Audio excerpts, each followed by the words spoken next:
Hello बच्चों, कैसे हैं? First class. तो चलिए आज के लेक्चर में बेटा हम लोग देखने जा रहे हैं बहुत ही रंगीन फिजिक्स। ओके, और रंगीन फिजिक्स मीन्स क्यों? क्योंकि ये प्रिज्म है बेटा। तो जानते हैं कि प्रेजेंट टाइम में हम लोग का चैप्टर चल रहा है बेटा। आज के डेट में चैप्टर चल रहा है रिफ्रैक्शन। तो रिफ्रैक्शन में बेटा जो आपका सिलेबस है, बिल्कुल नीट और आईआईटी का जो सिलेबस है बेटा, वह कैसे डिवाइड है। तो रिफ्रैक्शन पहले तो सिंपल सी बात है बेटा कि रिफ्रैक्शन क्या होता है और मीडियम में रिफ्रैक्शन कैसे होता है, उसका फार्मूला क्या है, उसमें तमाम न्यूमेरिकल्स तो देखे होंगे कि आज बेटा रिफ्रैक्शन का 4 लेक्चर मैं आपको दे चुका हूं और चारों लेक्चर में रिफ्रैक्शन की पूरी थियोरी डिटेल बिल्कुल ही क्रिस्टल क्लियर कॉन्सेप्ट और न्यूमेरिकल्स के साथ बेटा बिल्कुल ही दे चुका हूं। अब इसके बाद में है बेटा कि रिफ्रैक्शन प्रोसेस पर बेस्ड बहुत सारे हमारे ऑप्टिकल इंस्ट्रूमेंट हैं। तो जैसे लेंस हमारा क्या है बेटा, लेंस भी हमारा रिफ्रैक्शन के मेथड पे ही काम करता है। तो लेंस और प्रिज्म ये दो ऑप्टिकल इंस्ट्रूमेंट है बेटा जो आपके सिलेबस में है, जो क्लास 12 के बोर्ड एग्जाम में है बेटा, जो नीट के एग्जाम में है, जो आईआईटी के एग्जाम में है। आईआईटी मेन से लेकर के एडवांस तक आते हैं बेटा, नीट में क्वेश्चन यहाँ से जाते हैं। तो ये आपका रे ऑप्टिक्स जो बेटा वह यहीं से शुरू होता है कि पहले दो चीज़ें, पहले यदि देखा जाए रे ऑप्टिक्स तो दो भाग में बांट दीजिए बेटा। पहला है कौन सा, रिफ्लेक्शन, और दूसरा कौन है, रिफ्रैक्शन। तो रिफ्लेक्शन में क्या क्या आ गया, रिफ्लेक्शन वाले पार्ट में बेटा दो ऑप्टिकल इंस्ट्रूमेंट आ जाते हैं। कौन कौन? तो एक आ जाता है बेटा मिरर, तो एक सिंपल मिरर और एक कर्व मिरर, यानी कि convex mirror and concave mirror. तो जो जबरदस्त रिफ्लेक्शन में आपको 2-3 एपिसोड में पढ़ा चुका हूं, 2-3 लेक्चर दे चुका बेटा। तो वह पोर्शन आपका जबरदस्त तैयार हो गया, मुझे पूर्ण विश्वास है। ओके, अच्छा अब दूसरा पार्ट में आ जाओ बेटा। अब दूसरा पार्ट क्या होता है, रिफ्रैक्शन। तो रिफ्रैक्शन में रे ऑप्टिक्स का दो पार्ट, कौन कौन? पहला कौन सा बेटा, तो पहला रे ऑप्टिक्स, पहला वाला जो ब्रांच था वो रिफ्लेक्शन, और दूसरा है रिफ्रैक्शन। अब रिफ्रैक्शन पहले प्रोसेस पढ़ना होता है कि रिफ्रैक्शन प्रोसेस क्या है, मीडियम में कैसे रिफ्रैक्शन कहते हैं, किसको है, अपवर्तनांक क्या होता है, रिफ्रैक्टिव इंडेक्स क्या होता है ना, अपरेंट डेप्थ क्या होता है, सारी चीज़ें एक्स वाई जेड सब कुछ दे चुका हूँ। बहुत ही जबरदस्त बिल्कुल क्रिस्टल क्लियर वीडियो बेटा दे चुका हूँ 4 लेक्चर में, रिफ्लेक्शन की पूरी प्रॉपर्टी। अब रिफ्रैक्शन के यूज क्या है बेटा, तो रिफ्रैक्शन का भी यूज क्या है। तो रिफ्रैक्शन के दो आप यहाँ पर हमारे दो ऑप्टिकल इंस्ट्रूमेंट है बेटा। वहाँ पर दो ऑप्टिकल इंस्ट्रूमेंट थे, कौन कौन, ये मिरर मीन्स सिंपल मिरर और कर्व मिरर। और यहाँ पर कौन कौन सा है, यहाँ पर दो ऑप्टिकल इंस्ट्रूमेंट होते हैं, यहाँ प्रिज्म और लेंस।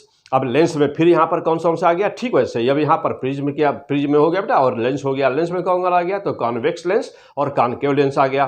तो अब ये दोनों हमको पढ़ने बेटा। तो आज के एपिसोड में क्या पढ़ने जा रहे हैं हम लोग, प्रिज्म देखने जा रहे हैं, बिल्कुल रंगीन फिजिक्स। यस बेटा, जबरदस्त बिल्कुल यहाँ पे मैं आपको थ्योरी देने जा रहे हैं। शुरू से लेकर के लास्ट तक के वीडियो को जरूर देखिएगा, अच्छी तरह से देखिएगा। नोट्स कॉपी ले लीजिएगा, पेन ले लीजिएगा, नोट करते जाइएगा, बनाते जाइएगा, लिखते जाइएगा, ठीक है बेटा।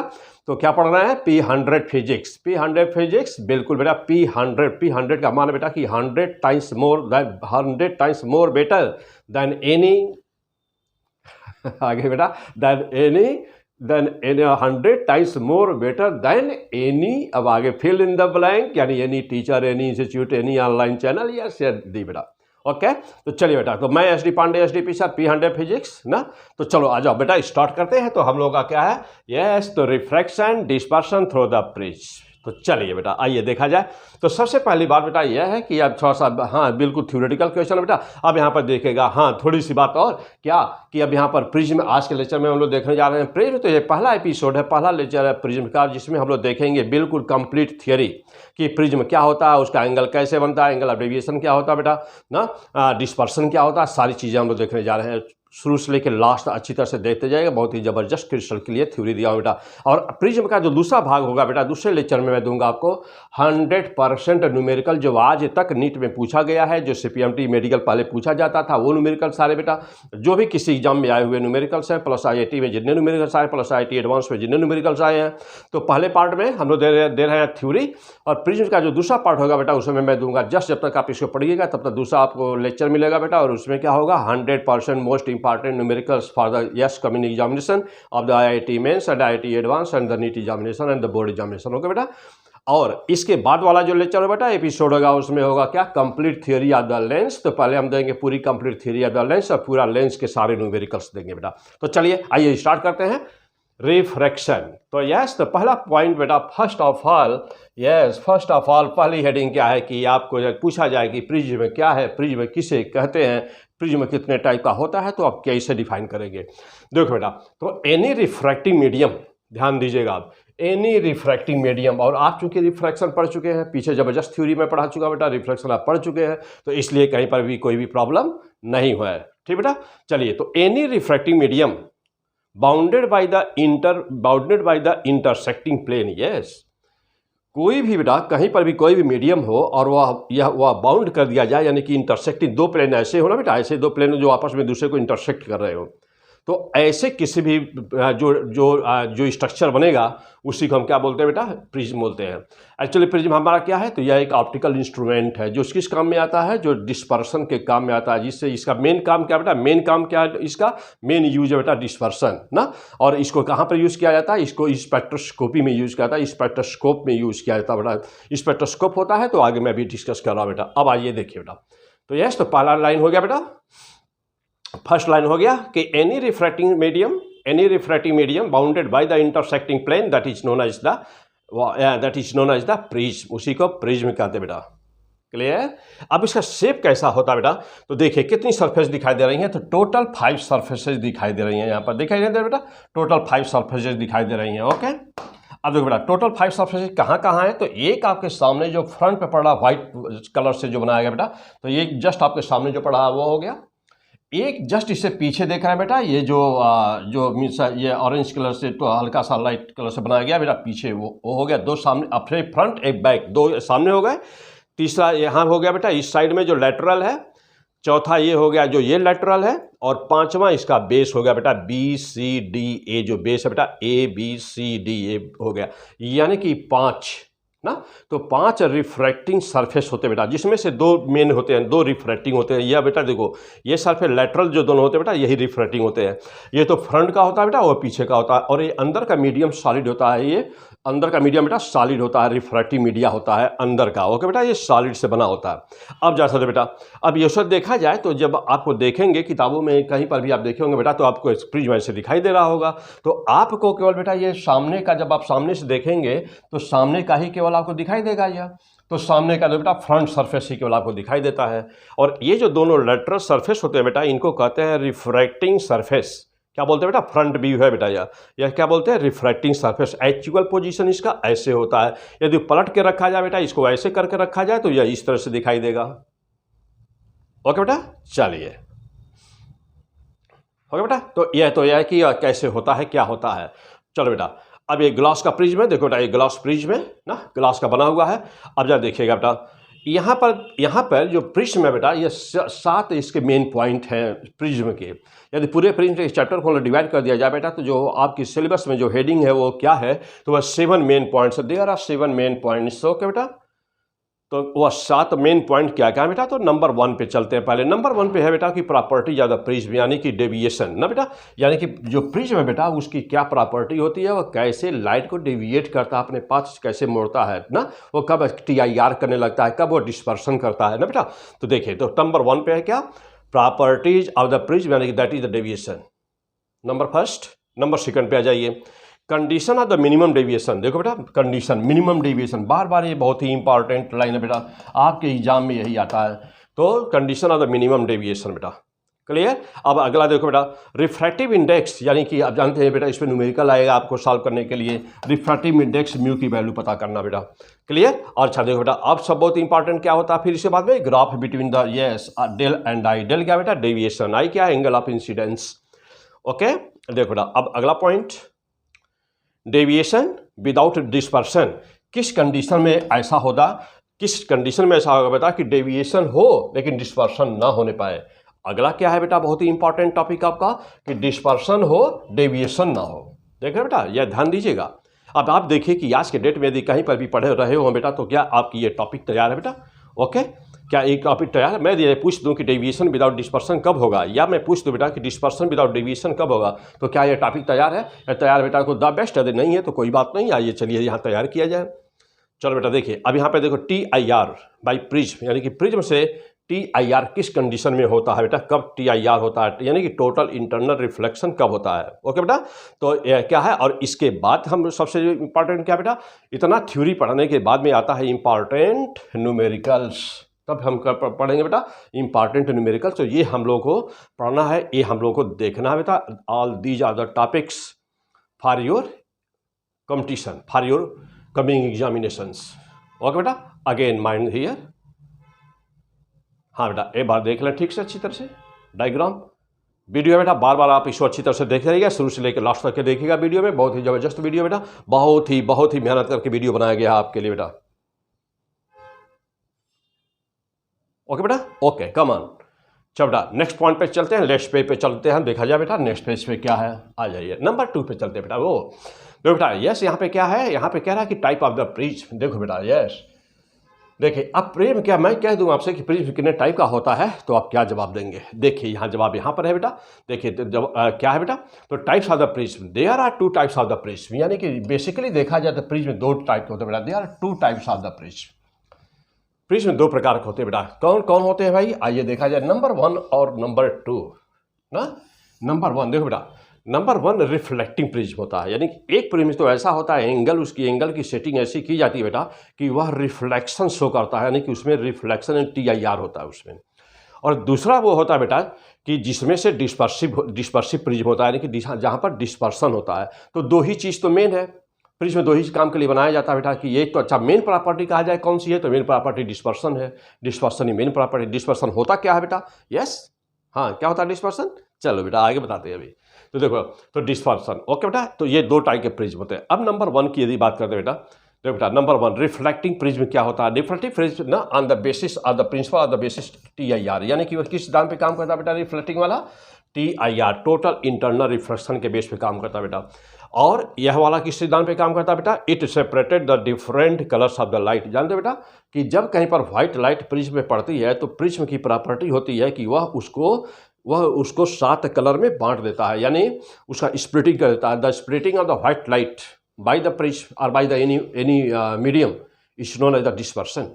यानी कि जब कभी भी व्हाइट लाइट 7 कलर में अपने कॉन्स्टिट्यूएंट्स कलर में बेटा अलग अलग हो जाती है, सभी बैंड अलग अलग हो जाते हैं, सभी कलर अलग अलग हो जाते हैं, तो इसी प्रक्रिया को, इसी घटना को क्या कहते हैं हम लोग, इसी को कहते हैं बेटा डिस्पर्सन ना। उसको हिंदी में कहते हैं परहैप्स, इसको बेटा बोलते हैं वर्ण विपथन बेटा ना, ये बोलते हैं। तो देखो बेटा, तो it separated the different colours of the light. अब देखो बेटा, अब जनरली इसका शेप कैसा होता है, तो यह ट्रायंगुलर प्रिज्म होता है बेटा ना, या इसी को कहते हैं कि राइट एंगल प्रिज्म भी कहते हैं बेटा ना। और क्या होता है बेटा, in this 2 refracting surfaces making some angle, यानी कि जो रिफ्रैक्टिंग सर्फेस होती है बेटा, यहाँ पर डायग्राम दिखाया गया है ये ना, ये बेटा इसको कहते हैं रिफ्रैक्टिंग एंगल बोलते हैं इसको। तो यह बेटा देखिए इसको कहते हैं क्या, रिफ्रैक्टिंग एंगल, या दूसरा नाम इसका है एंगल ऑफ प्रिज्म। तो जब एंगल ऑफ प्रिज्म क्या है बेटा, तो ये ध्यान दीजिएगा कि ये एक होता है, या इसी का दूसरा नाम क्या है, रिफ्रैक्टिंग एंगल। तो इसको रिफ्रैक्टिंग एंगल भी बोलते हैं। और रिफ्रैक्टिंग फेसेज दोनों कौन से हैं, तो एक यह और एक ये दोनों रिफ्रैक्टिंग फेस है, और उनके बीच जो एंगल बनता होता है उसको बोलते हैं रिफ्रैक्टिंग एंगल, या तो एंगल ऑफ प्रिज्म बोलते हैं बेटा। ओके अच्छा, अब इसकी पहले बेटा कुछ भी आपकी हो सकती है। अब इधर आ जाओ बेटा, क्या है बेटा, अब यहाँ क्या है बेटा कि ये किसके लिए, रिफ्लेक्टिंग वाला जो प्रिज्म बेटा ये किसके लिए यूज़ किया जाता है, तो uses to change the direction of the light. देखो बेटा, कभी भी जब हमको कभी ज़रूरत होती है, जैसे मान ली लाइट इधर से आ रही है, सामने से इधर जा रही है, और हमको ज़रूरत है कि लाइट इधर ना जा करके बैक जाए, पीछे जाए, तो लाइट को पीछे घुमाने के लिए क्या करेंगे, या लाइट को किसी भी एंगल पर घुमाने के लिए क्या करेंगे बेटा, तो प्रिज्म का यूज़ करते हैं। कौन सा प्रिज्म, रिफ्लेक्टिंग प्रिज्म। या कहीं पर भी कोई बेटा देखो ओरिएंटेशन ऑफ द इमेज, देखो बेटा, तो कहीं पर जैसे हमारे कहीं इमेज बन रहा हो और हमको इमेज को किसी दूसरे दिशा में, जिस दिशा में बन रहा हो वहाँ नहीं चाहिए, किसी दूसरे दिशा में चाहिए, तो उसके लिए बेटा हम लोग यूज़ करते हैं रिफ्लेक्टिंग प्रिज्म। अब ये किस सिद्धांत पे काम करता है बेटा, तो जानते हैं कि रिफ्लेक्टिंग प्रिज्म बेटा ग्लास का बना होता है, और ग्लास के लिए जो क्रिटिकल एंगल होता है बेटा वह अप्रॉक्सीमेटली यह 42 डिग्री होता है। याद कर लीजिए, वैल्यू याद कर बेटा कि ग्लास की क्रिटिकल एंगल, ग्लास के लिए क्रिटिकल एंगल एयर और ग्लास, मतलब एयर एंड ग्लास का जो पेयर होता है बेटा, क्रिटिकल एंगल उसके लिए 42 डिग्री होता है। जानते हैं बेटा, क्रिटिकल एंगल वगैरह सब कुछ पढ़ा चुका हूँ प्रॉपर्टी में, 4 लेक्चर दिया हूँ बेटा रिफ्रैक्शन पर ना बेटा। तो आप पीछे वीडियो सब कुछ है, ज़बरदस्त जा करके वीडियो पे देखिए बेटा, है ना, ज़बरदस्त अच्छी तरह से पढ़ाई करिए। फॉर ग्लास एयर थीटा सी का मान होता है 42 डिग्री बेटा। तो यदि हम लोग क्या करें बेटा ना कि एंगल ऑफ इंसिडेंस ऐसा कटिंग करें, ऐसा बनाएं कि एंगल ऑफ इंसिडेंस जब प्रिज्म पर पड़े तो 42 डिग्री से ज़्यादा हो जाए, यानी 45 डिग्री हो जाए, 45 डिग्री हो जाए। तो जब कभी भी जाई, देखो बेटा, तो जब कभी भी जाई, आप जानते हो कि आई का मान बेटा जब कभी थीटा सी से ज़्यादा होता जाता है तो क्या होता है उस समय, TIR, टोटल इंटरनल रिफ्लेक्शन होते हैं बेटा। क्लियर। अब देखिए बेटा, तो ये ऐसा करने के लिए क्या करते हैं, अब ये माइंड है देखो बेटा, अब ऐसा करने के लिए क्या करते हैं, तो देखिए ये एक प्रिज्म है, देखो बेटा, तो यह प्रिज्म, तो इस टाइप का जो प्रिज्म होगा, ये साइड और ये साइड बराबर होगी बेटा, दोनों साइड बराबर होगी, तो ये एंगल अपने आप 45 हो जाएगा, ये एंगल भी 45 हो जाएगा बेटा। यहाँ पर भी देखिए दोनों बराबर है ना, ये 45 है बेटा, ये 45 एंगल हो गया बेटा। अच्छा, अब जैसे मान लीजिए कि यदि यहाँ पर लाइट हम इंसिडेंट करें तो लाइट देख रहे हैं, टोटल इंटरनल रिफ्लेक्शन हो रहा है बेटा। यानी कि ऐसा प्रिज्म जब बनाना होता है, रिफ्लेक्टिंग प्रिज्म जब बनाना होता है, तो एंगल की कटिंग कैसे करते हैं बेटा, देखो एक उसमें से 45 होगा, दूसरा 45 होगा, तीसरा 90 होगा, 45, 45 और 90 ना बेटा। देखिए 90, 45, 45। तो जब इस तरह का प्रिज्म होता है बेटा तो वह रिफ्लेक्शन का काम करता है, वह रिफ्लेक्टिंग प्रिज्म बोलते हैं उसको। ओके बेटा, तो 45 डिग्री का एंगल होता है बेटा।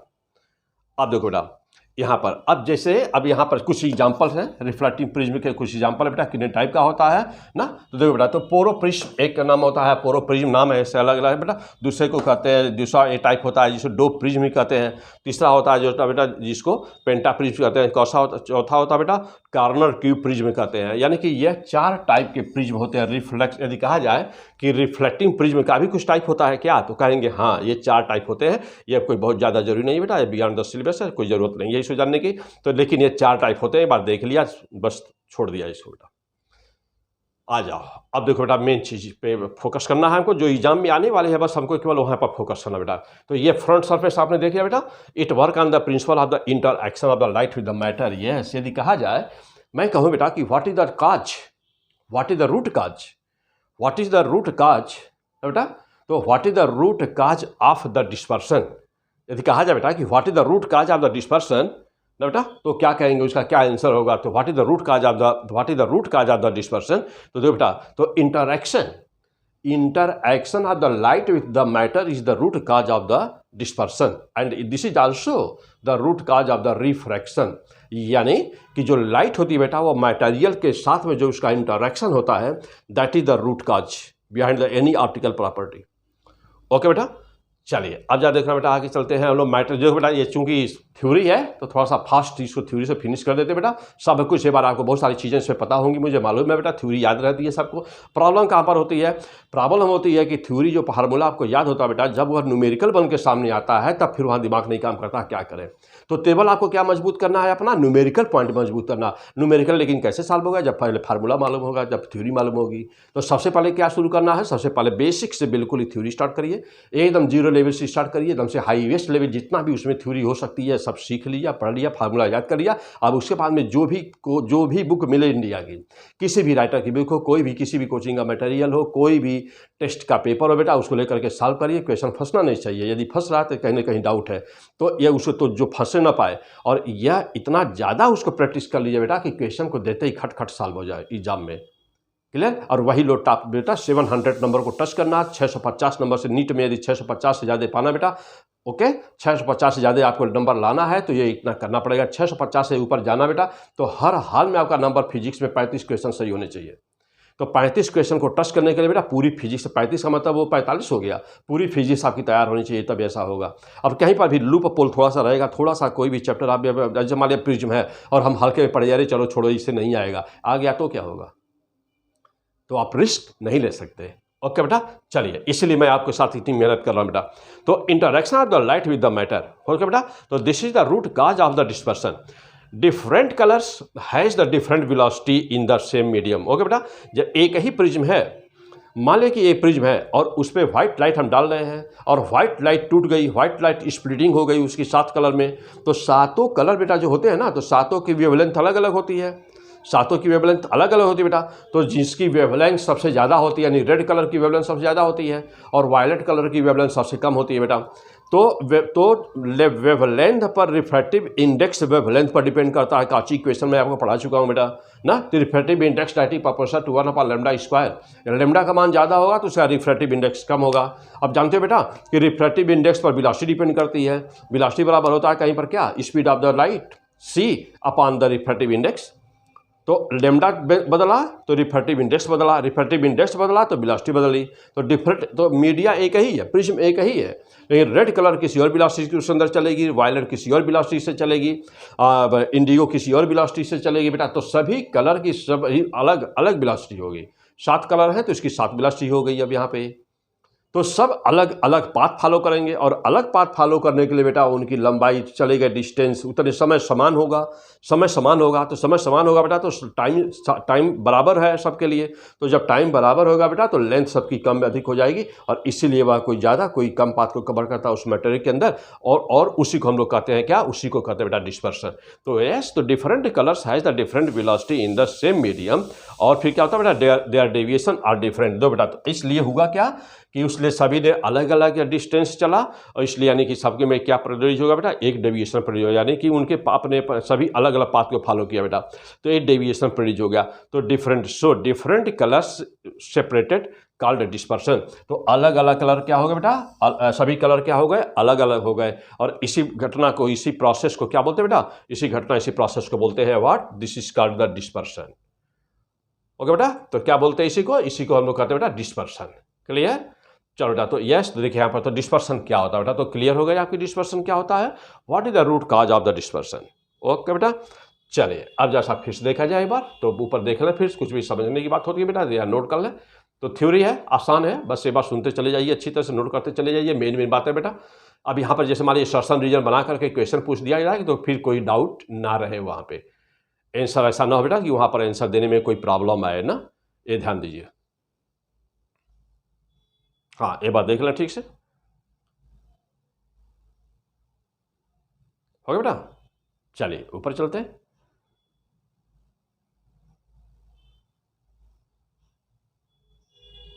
और आगे,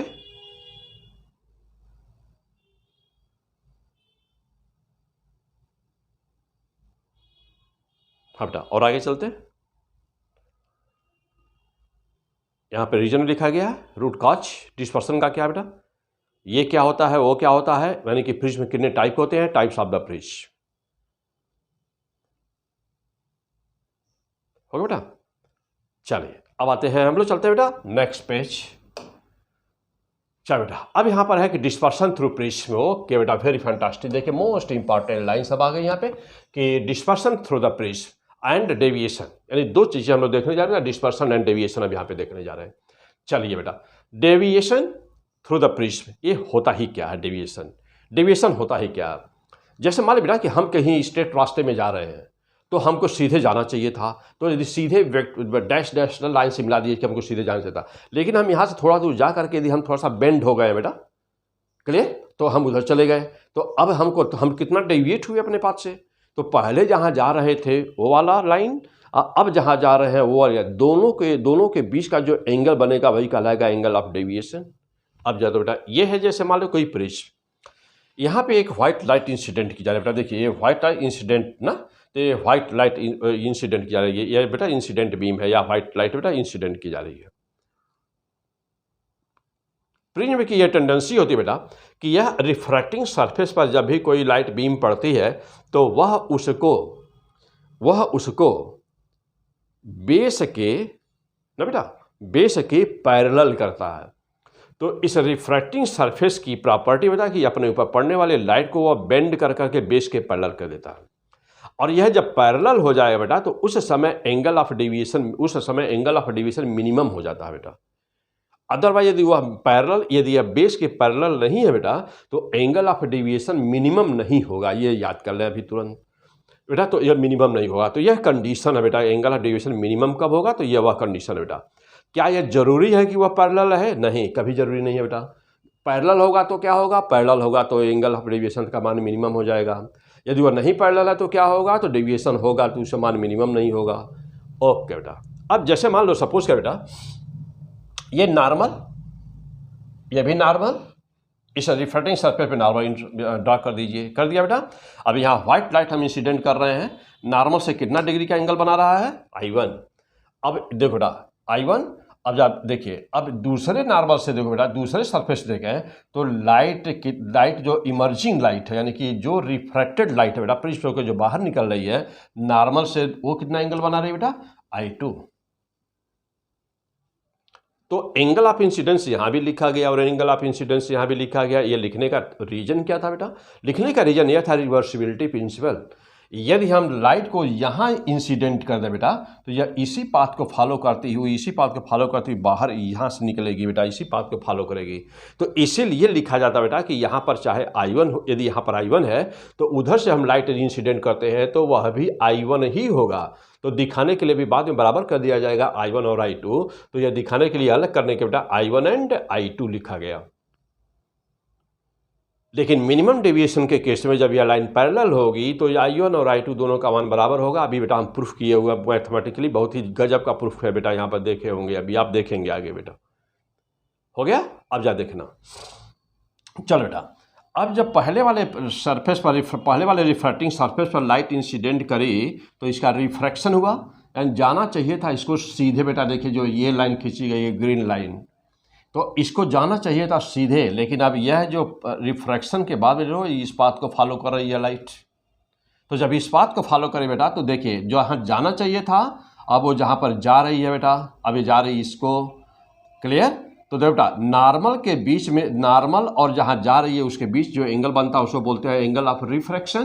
तो देखो बेटा यह जो ग्रीन लाइन का एंगल है यह है R1, जाना था यहाँ लेकिन अब देखो बेटा जा रही है इस पर। तो rays after refraction the path of the rays is here white light, और यह बेटा जो देखो यह नॉर्मल के बीच का एंगल हो गया R1, और दूसरे सरफेस के लिए देखेंगे तो ठीक वैसे बेटा ये एंगल हो गया R2 दूसरे सरफेस के लिए। हो गया? अच्छा बेटा देखिए अब जा देखो बेटा, अब यह सॉलिड मीडियम में चल रही है, यह रेज यहाँ तक पहुँची। अब फिर यह बाहर जब रेज इमर्ज करेगी बाहर बेटा, तो देखिए यह नॉर्मल है तो अब सीधे जाना चाहिए था ना, लेकिन सीधे नहीं जाएगी। क्यों? क्योंकि डेंसर मीडियम से वह रेयर मीडियम में जा रही है तो नॉर्मल से दूर हटेगी। तो नॉर्मल से कितना दूर हटी? I2। तो ए हो गया एंगल I2, लेकिन I2 I1 दोनों आपस में बराबर होंगे। कब? जब कंडीशन किसका होगा बेटा? मिनिमम डेविएशन का। तब यानी कि दोनों तरफ के मीडियम, इधर का मीडियम और इधर का मीडियम, दोनों तरफ के मीडियम बराबर होंगे बेटा, तो I1 बराबर I2 होगा और एंगल ऑफ डेविएशन का मान मिनिमम होगा। क्लियर हो गए? अब जा देखना बेटा इसके बाद देखो बेटा, अब जो फाइनल हमारी रेस है बेटा जो थी, अब यहाँ पे देखिए बेटा, अब जो फाइनल हमारी पाथ है रिफ्रैक्टेड रेस का या इमर्जिंग लाइट का बेटा, वह ए है। और देखो बेटा, और पहले इनिशियल पाथ यह था। इस लाइट यदि इसको हम लोग पीछे स्ट्रेट बढ़ा दें इसको ऐसे, तो इनिशियल पाथ को जहाँ पे कट कर रहा है उसके बीच के एंगल को देखा तो यह एंगल कितना मिला हमको? यह एंगल मिला डेल। इसी एंगल ऑफ डेल को कहते हैं डेविएशन।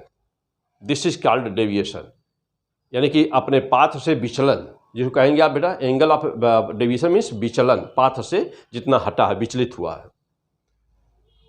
क्लियर हो गया बेटा? अब जा देखिएगा बेटा, ये पूरा एंगल, यह लाइट और ये जो नॉर्मल और जो यह रिफ्रैक्टिंग सरफेस है दूसरे का 90 डिग्री पर है बेटा, और यह एंगल I1 है, तो इधर का भी पूरा एंगल होना चाहिए I1। तो यदि इस एंगल को देखा है कितना होगा, तो ये पूरा I1, ये है R1 दिया हुआ है, पूरा है I1, तो इसका मतलब ये हुआ बेटा कि यह जो एंगल है वह कितना हुआ? I1 minus R1। तो ये दिस एंगल बिकम्स, देखो बेटा यहाँ लिखा हुआ है I1 माइनस R1। जस्ट ऐसे ही यदि इसको देखा जाए बेटा, ये वाला जहाँ पर देखिए पेन है वो इसको देखा जाए तो क्या हो जाएगा बेटा? तो जहाँ पर पेन है बेटा, यदि इसको देखा जाए तो वह भी हो जाएगा कितना? I2 minus R2। And applying the geometry बेटा। अब मैं कहूँ कि यह डेल बराबर किसके होगा, तो जानते हैं कि यह देखो बेटा, अब यदि यह एक ट्राइंगल सोचा जाए मन में देश ना बेटा, यदि ये ट्राइंगल सोचा जाए और यह बेटा देखिए यह इतना, ये इतना, यदि ट्राइंगल सोचा बेटा देखिएगा ये इतना ले लीजिएगा। यदि ट्राइंगल देखा जाए तो यह बाहर का एक्सटर्नल एंगल बना और यह अंदर जो दोनों एंगल बने हुए थे बेटा वो इंटरनल एंगल हुआ। तो बाहर का जानते बेटा कि एक्सटर्नल एंगल का बराबर कितना होता है? इंटरनल एंगल के सम के बराबर होता है। इसका मतलब यह हुआ कि डेल बराबर क्या हुआ? I1 minus R1 plus I2 minus R2। Clear हो गया बेटा? लाइन कहाँ से आई? By geometry. अब देखो बेटा, अब क्या हुआ, इसको सॉल्व करिए। I1 I2 ये पास कर दीजिए, माइनस कॉमन लीजिए, इसमें भी माइनस R1, यहाँ माइनस यहाँ माइनस कॉमन ले लीजिए, R1 प्लस R2 हो गया बेटा। हो गया बेटा। चलिए अब जरा देखिए बेटा, अब ये जो एंगल है बेटा, यह देखिए, यदि इस एंगल को देखा ए किसके बराबर होगा, तो बाई ज्योमेट्री साफ दिखा बेटा कि ये बराबर किसके होगा, R1 + R2। याद कर ले बेटा, हमेशा याद करिए, बिल्कुल फिक्स वैल्यू है सर। यह एंगल ऑफ ए किसके बराबर होगा, तो जो नीचे के दोनों एंगल बेटा यह इनके बराबर होगा, R1 + R2। अब देखना बेटा, यहां पर R1 + R2 के स्थान पे हम क्या ले सकते हैं, ए ले सकते हैं, और I1 + I2 यानी कि इसका मतलब ये बेटा कि this equation is del equal to I1 + I2 - A. ये अंडरलाइन करिए, रेड पेन से करिए इस लाइन को बेटा, हाईलाइट करिए इसको, del equal to I1 + I2, this is the most important equation. अभी आगे और आएगा बेटा सब कुछ। तो ये आया कि यह जो डेल की हम लोग वैल्यू निकाल रहे थे बेटा, डेल की वैल्यू निकाल रहे थे, तो डेल की वैल्यू आया I1 + I2 - ए। ये डेल की वैल्यू है, लेकिन क्या ये मिनिमम है, अभी मिनिमम नहीं है बेटा, अभी मिनिमम की बात नहीं हुई। अभी हम लोग ये जनरल इक्वेशन लिखा बेटा, देखिए ना। तो नाउ एंगल ऑफ डेविएशन का फार्मूला क्या निकल करके आया, याद करिए, अंडरलाइन करिए, del equal to I1 + I2 - ए। जानते बेटा कि मैथमेटिकली आप जानते हैं कि जब भी कहीं पर भी आपको मिनिमा और मैक्सिमा डिफरेंशियल कैलकुलस में आपका इस चैप्टर है ना, मैथ वाले बच्चों का बेटा, IIT वाले बच्चे जानते होंगे, maxima and minima differential calculus में। तो जब भी आपको कहीं पर भी किसी भी चीज़ का मिनिमा या मैक्सिमा निकाला जाता है, तो पहला कंडीशन होता है बेटा कि आप क्या करते हो, आप करते हो कि उसका डिफ्रेंशिएट कर देते हो, उसका डिफ्रेंशिएशन शुड भी 0 कर देते हो ना बेटा। देखिए अब यहाँ पर हमारा रिलेशन किसके बीच में है, डेल I1 I2 - ए के बीच में है। अब यह वैल्यू, यह डेल का मान मिनिमम कब होगा, तो हम आई के रिस्पेक्ट में इसको डिफ्रेंशिएट कर दें बेटा। अब यहाँ पे क्या हुआ कि लेमडा का मान मिनिमम कब होगा, हम तो बेटा तो क्या किया, इसको एंगल ऑफ इंसिडेंस, जो देखे बेटा दो ही चीज वेरिएबल है, एक डेल वेरिएबल है, एक आई वेरिएबल है, और ए का मान तो कांस्टेंट है, क्योंकि एंगल जो प्रिज्म एक बार बना हुआ बेटा, तो एंगल ऑफ प्रिज्म है और वो कांस्टेंट है। तो डेल आई अपन जो दो वेरिएबल हैं उनका डिफ्रेंशिएशन कर दिया बेटा, फर्स्ट डेरिवेटिव निकाल दिया, del upon D I differentiate कर दिया बेटा, D del upon D I, देख बेटा D del upon D I, पहले वाले आई को डिफ्रेंशिएट करिए, DI1 अपन DI1 प्लस I1 के रिस्पेक्ट में हम डिफ्रेंशिएट कर रहे हैं बेटा। अब दूसरा है I2 है बेटा, तो DI2 अपन DI1, I1 के रिस्पेक्ट में डिफ्रेंशिएट किया, पार्शियल डिफ्रेंशिएशन प्लस DA/DI। लेकिन जानते बेटा कि ए का मान कांस्टेंट है, ए का मान, जो ए का मान है बेटा, या ए कांस्टेंट है, आई पर डिपेंड नहीं करता। तो क्या हुआ, डी दो बेटा, तो क्या हुआ, D del upon D I will be how much, तो बेटा ये दोनों एक ही चीज़ें हैं, तो इसका मान 1 हो गया ना, I1 के रिस्पेक्ट में बेटा डिफ्रेंशिएशन 1 हो गया, और DI2 अपन DI1 और प्लस ये कांस्टेंट बेटा, तो कांस्टेंट का डिफ्रेंशिएशन 0 होता है, 0 हो गया।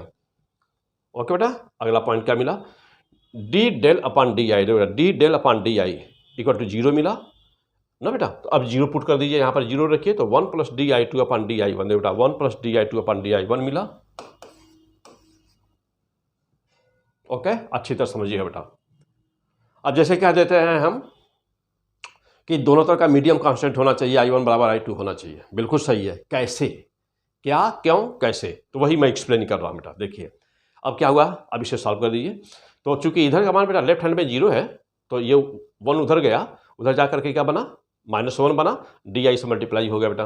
देखिए तो DI2/DI1 -1 होगा बेटा, इंप्लाइज दैट इसे दोनों साइड से इंटीग्रेट कर दिया, और मिला क्या बेटा, I1 = I2, और साइन क्या हुआ, नेगेटिव, साइन क्या है बेटा, नेगेटिव। अब नेगेटिव साइन क्या शो कर रहा है बेटा, तो नेगेटिव साइन डायरेक्शन को शो कर रहा है, यानी कि दोनों एक दूसरे के अपोजिट है। देखो बेटा I1 और I2 तो एक प्रिज्म के लेफ्ट है और एक प्रिज्म के राइट है, तो दोनों एक दूसरे के अपोजिट है, तो ये डायरेक्शन शो कर रहा है, तो negative sign shows the direction. तो कंडीशन क्या निकल करके आया बेटा, कंडीशन निकल करके आया कि I1 = I2, I1 = I2, ये कंडीशन निकल के आया। इसका मतलब ये हुआ कि जब भी कभी भी I1 और I2 दोनों तरह से भी, जो पहले बात हुई थी बेटा कि I1 और I2 बराबर होंगे, तो जब भी कभी I1 और I2 बराबर होंगे बेटा, तो वह जो कंडीशन होगा वो क्या होगा, वह कंडीशन होगा मिनिमम डेविएशन का।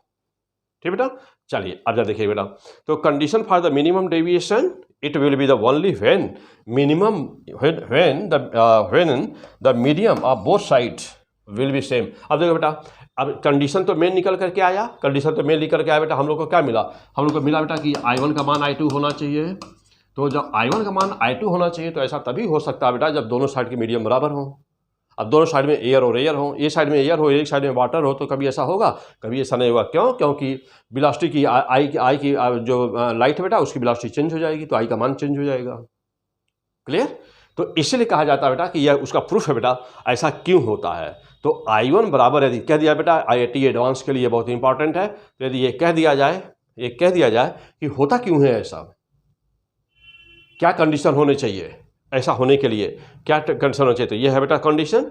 एक बार फिर से देख लें कि डेल की वैल्यू तो आपने निकाल दिया by geometry, del equal to I1 plus I2, under highlight this formula, note this formula and learn this formula also.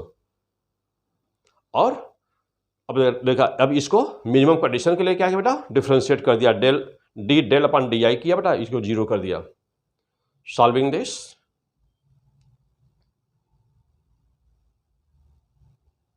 हो गया। अब बेटा देखें कैसे प्रूफ हो रहा है।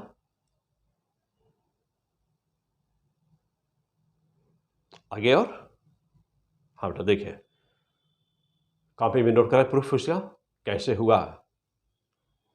अब ऐसा इतना पढ़ने से बेटा ना होता क्या है कि आप वैसे ही नहीं है, हवा में नहीं याद करना बेटा कि हाँ I1 बराबर I2 था, हवा में नहीं याद करने का ना, उसका प्रूफ सामने है कि मतलब उसका लॉजिक क्या है, ऐसा क्यों हो रहा है, लॉजिक क्या बेटा।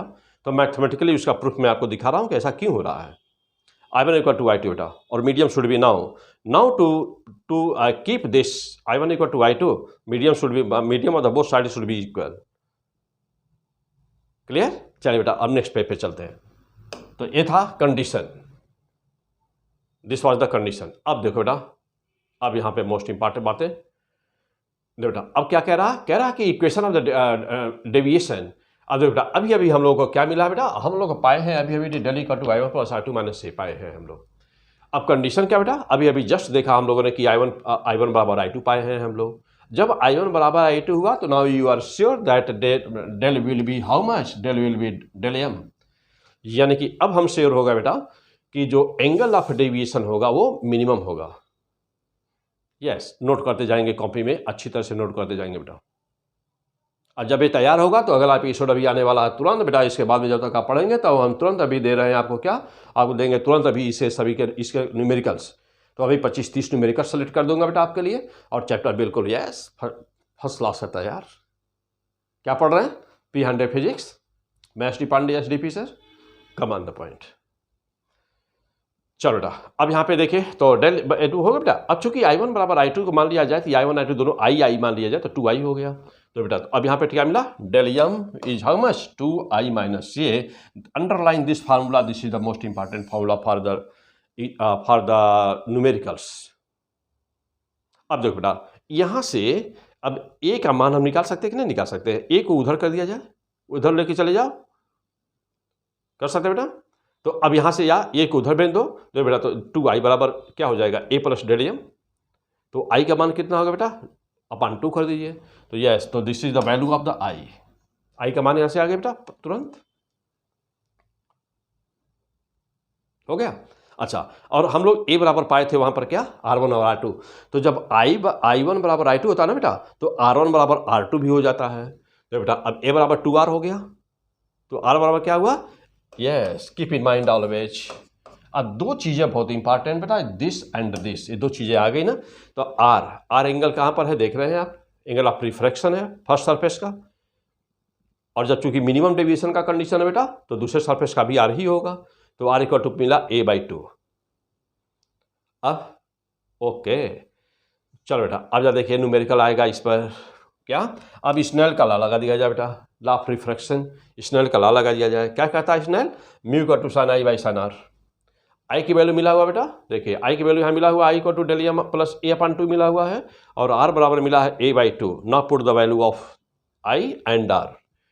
क्या मिला बेटा, देखिए तो म्यू बराबर क्या मिला, साइन, देखो बेटा साइन I के स्थान पे I के मान, A के स्थान पर बेटा इसमें R के स्थान पर R का मान। तो बेटा तो I के स्थान पर क्या है A प्लस डेल m/2, और R के स्थान पर क्या है A/2। यस, वैल्यू रखा, and this is the important formula, most important formula हो बेटा।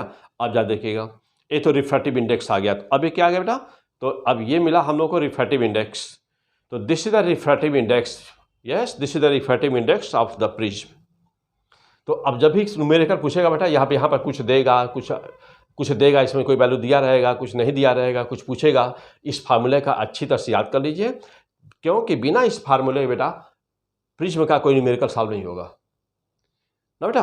तो जो भी हाईलाइट मैं जहाँ जहाँ बता रहा हूँ कि most important and highlight, most important highlight, तो उसको क्या करिए, कॉपी में आप भी हाईलाइट कर दीजिए उसको बेटा और याद कर लीजिए तुरंत। चलो बेटा, अब क्या हुआ बेटा, graph between the del and I. यदि बेटा एंगल ऑफ इंसिडेंस और एंगल ऑफ डेविएशन के बीच में ग्राफ खींचा जाए तो ग्राफ का शेप कुछ ऐसे मिलता है बेटा। यानी ये ग्राफ क्या शो कर रहा है बेटा कि देखिए एंगल ऑफ इंसिडेंस जैसे जैसे बढ़ता जा रहा है, तो पहले क्या हो रहा है बेटा, देखिए पहले देख रहे हैं कि ये बढ़ रहा है और फिर क्या हो रहा है, घट रहा है, और घट करके फिर क्या हो रहा है बेटा, फिर बढ़ रहा है। तो एक अवस्था ऐसी होती है, देखो बेटा एक अवस्था ऐसी होती है, देखिए I1 बराबर I2, यही कंडीशन है मिनिमम का, एंगल ऑफ डेविएशन को मिनिमम होने का यही कंडीशन, I1 बराबर I2 और R1 बराबर R2 बेटा, ये कंडीशन है। तो देखिए इस समय डेविएशन का मान मिनिमम है, सबसे कम डेविएशन इसी समय है, यानी कि इससे कम एंगल होगा तब भी बढ़ेगा और इससे ज़्यादा एंगल होगा तब भी बढ़ेगा। एक एंगल ऐसा होगा I1 बराबर I2 जिस पर एंगल ऑफ डेविएशन का मान मिनिमम होगा। ओके बेटा, देखिए as angle I increases then del first decreases and becomes minimum again increases. यानी कि पहले बेटा देखिए पहले डिक्रीज कर रहा है फिर इंक्रीज करना शुरू कर दिया। एक एंगल ऐसा होगा जब वो मिनिमम होगा। तो this is the graph of the angle of deviation and angle of incidence. Okay बेटा, ठीक से नोट कर लें।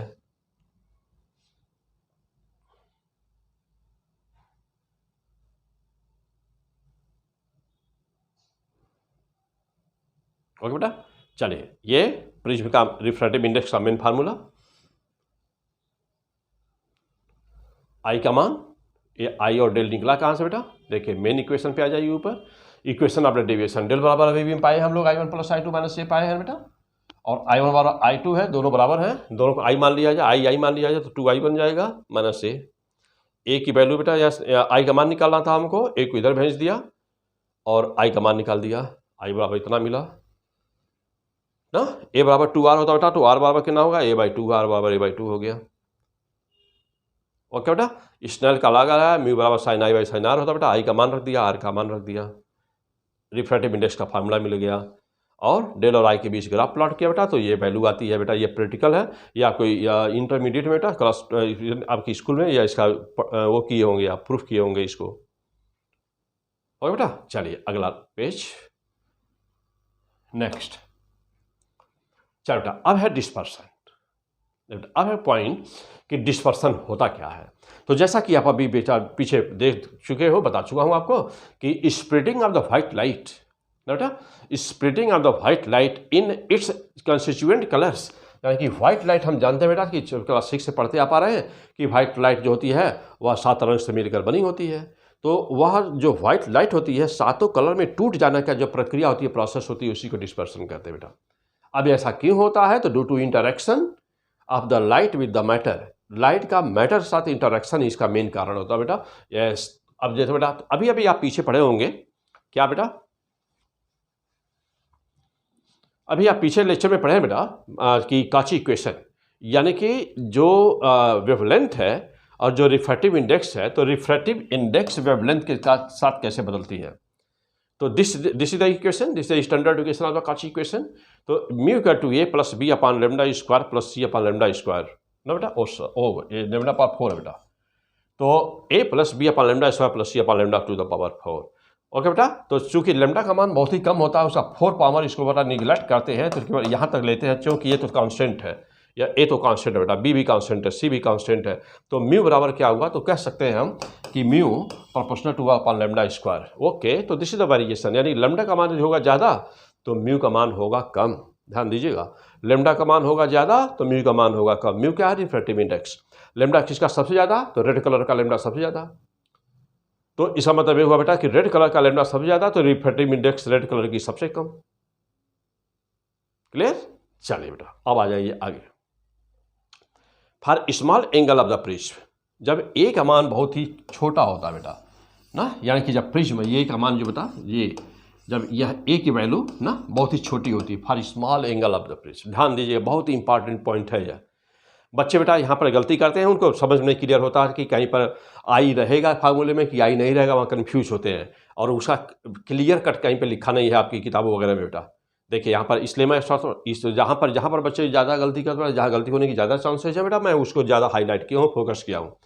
For small angle of the prism, जब ए का मान बेटा बहुत ही कम होता है तो क्या होता है, म्यू का मान अभी देखा आपने कि म्यू का फार्मूला मिला है sine A plus del M by 2 pi होना बेटा।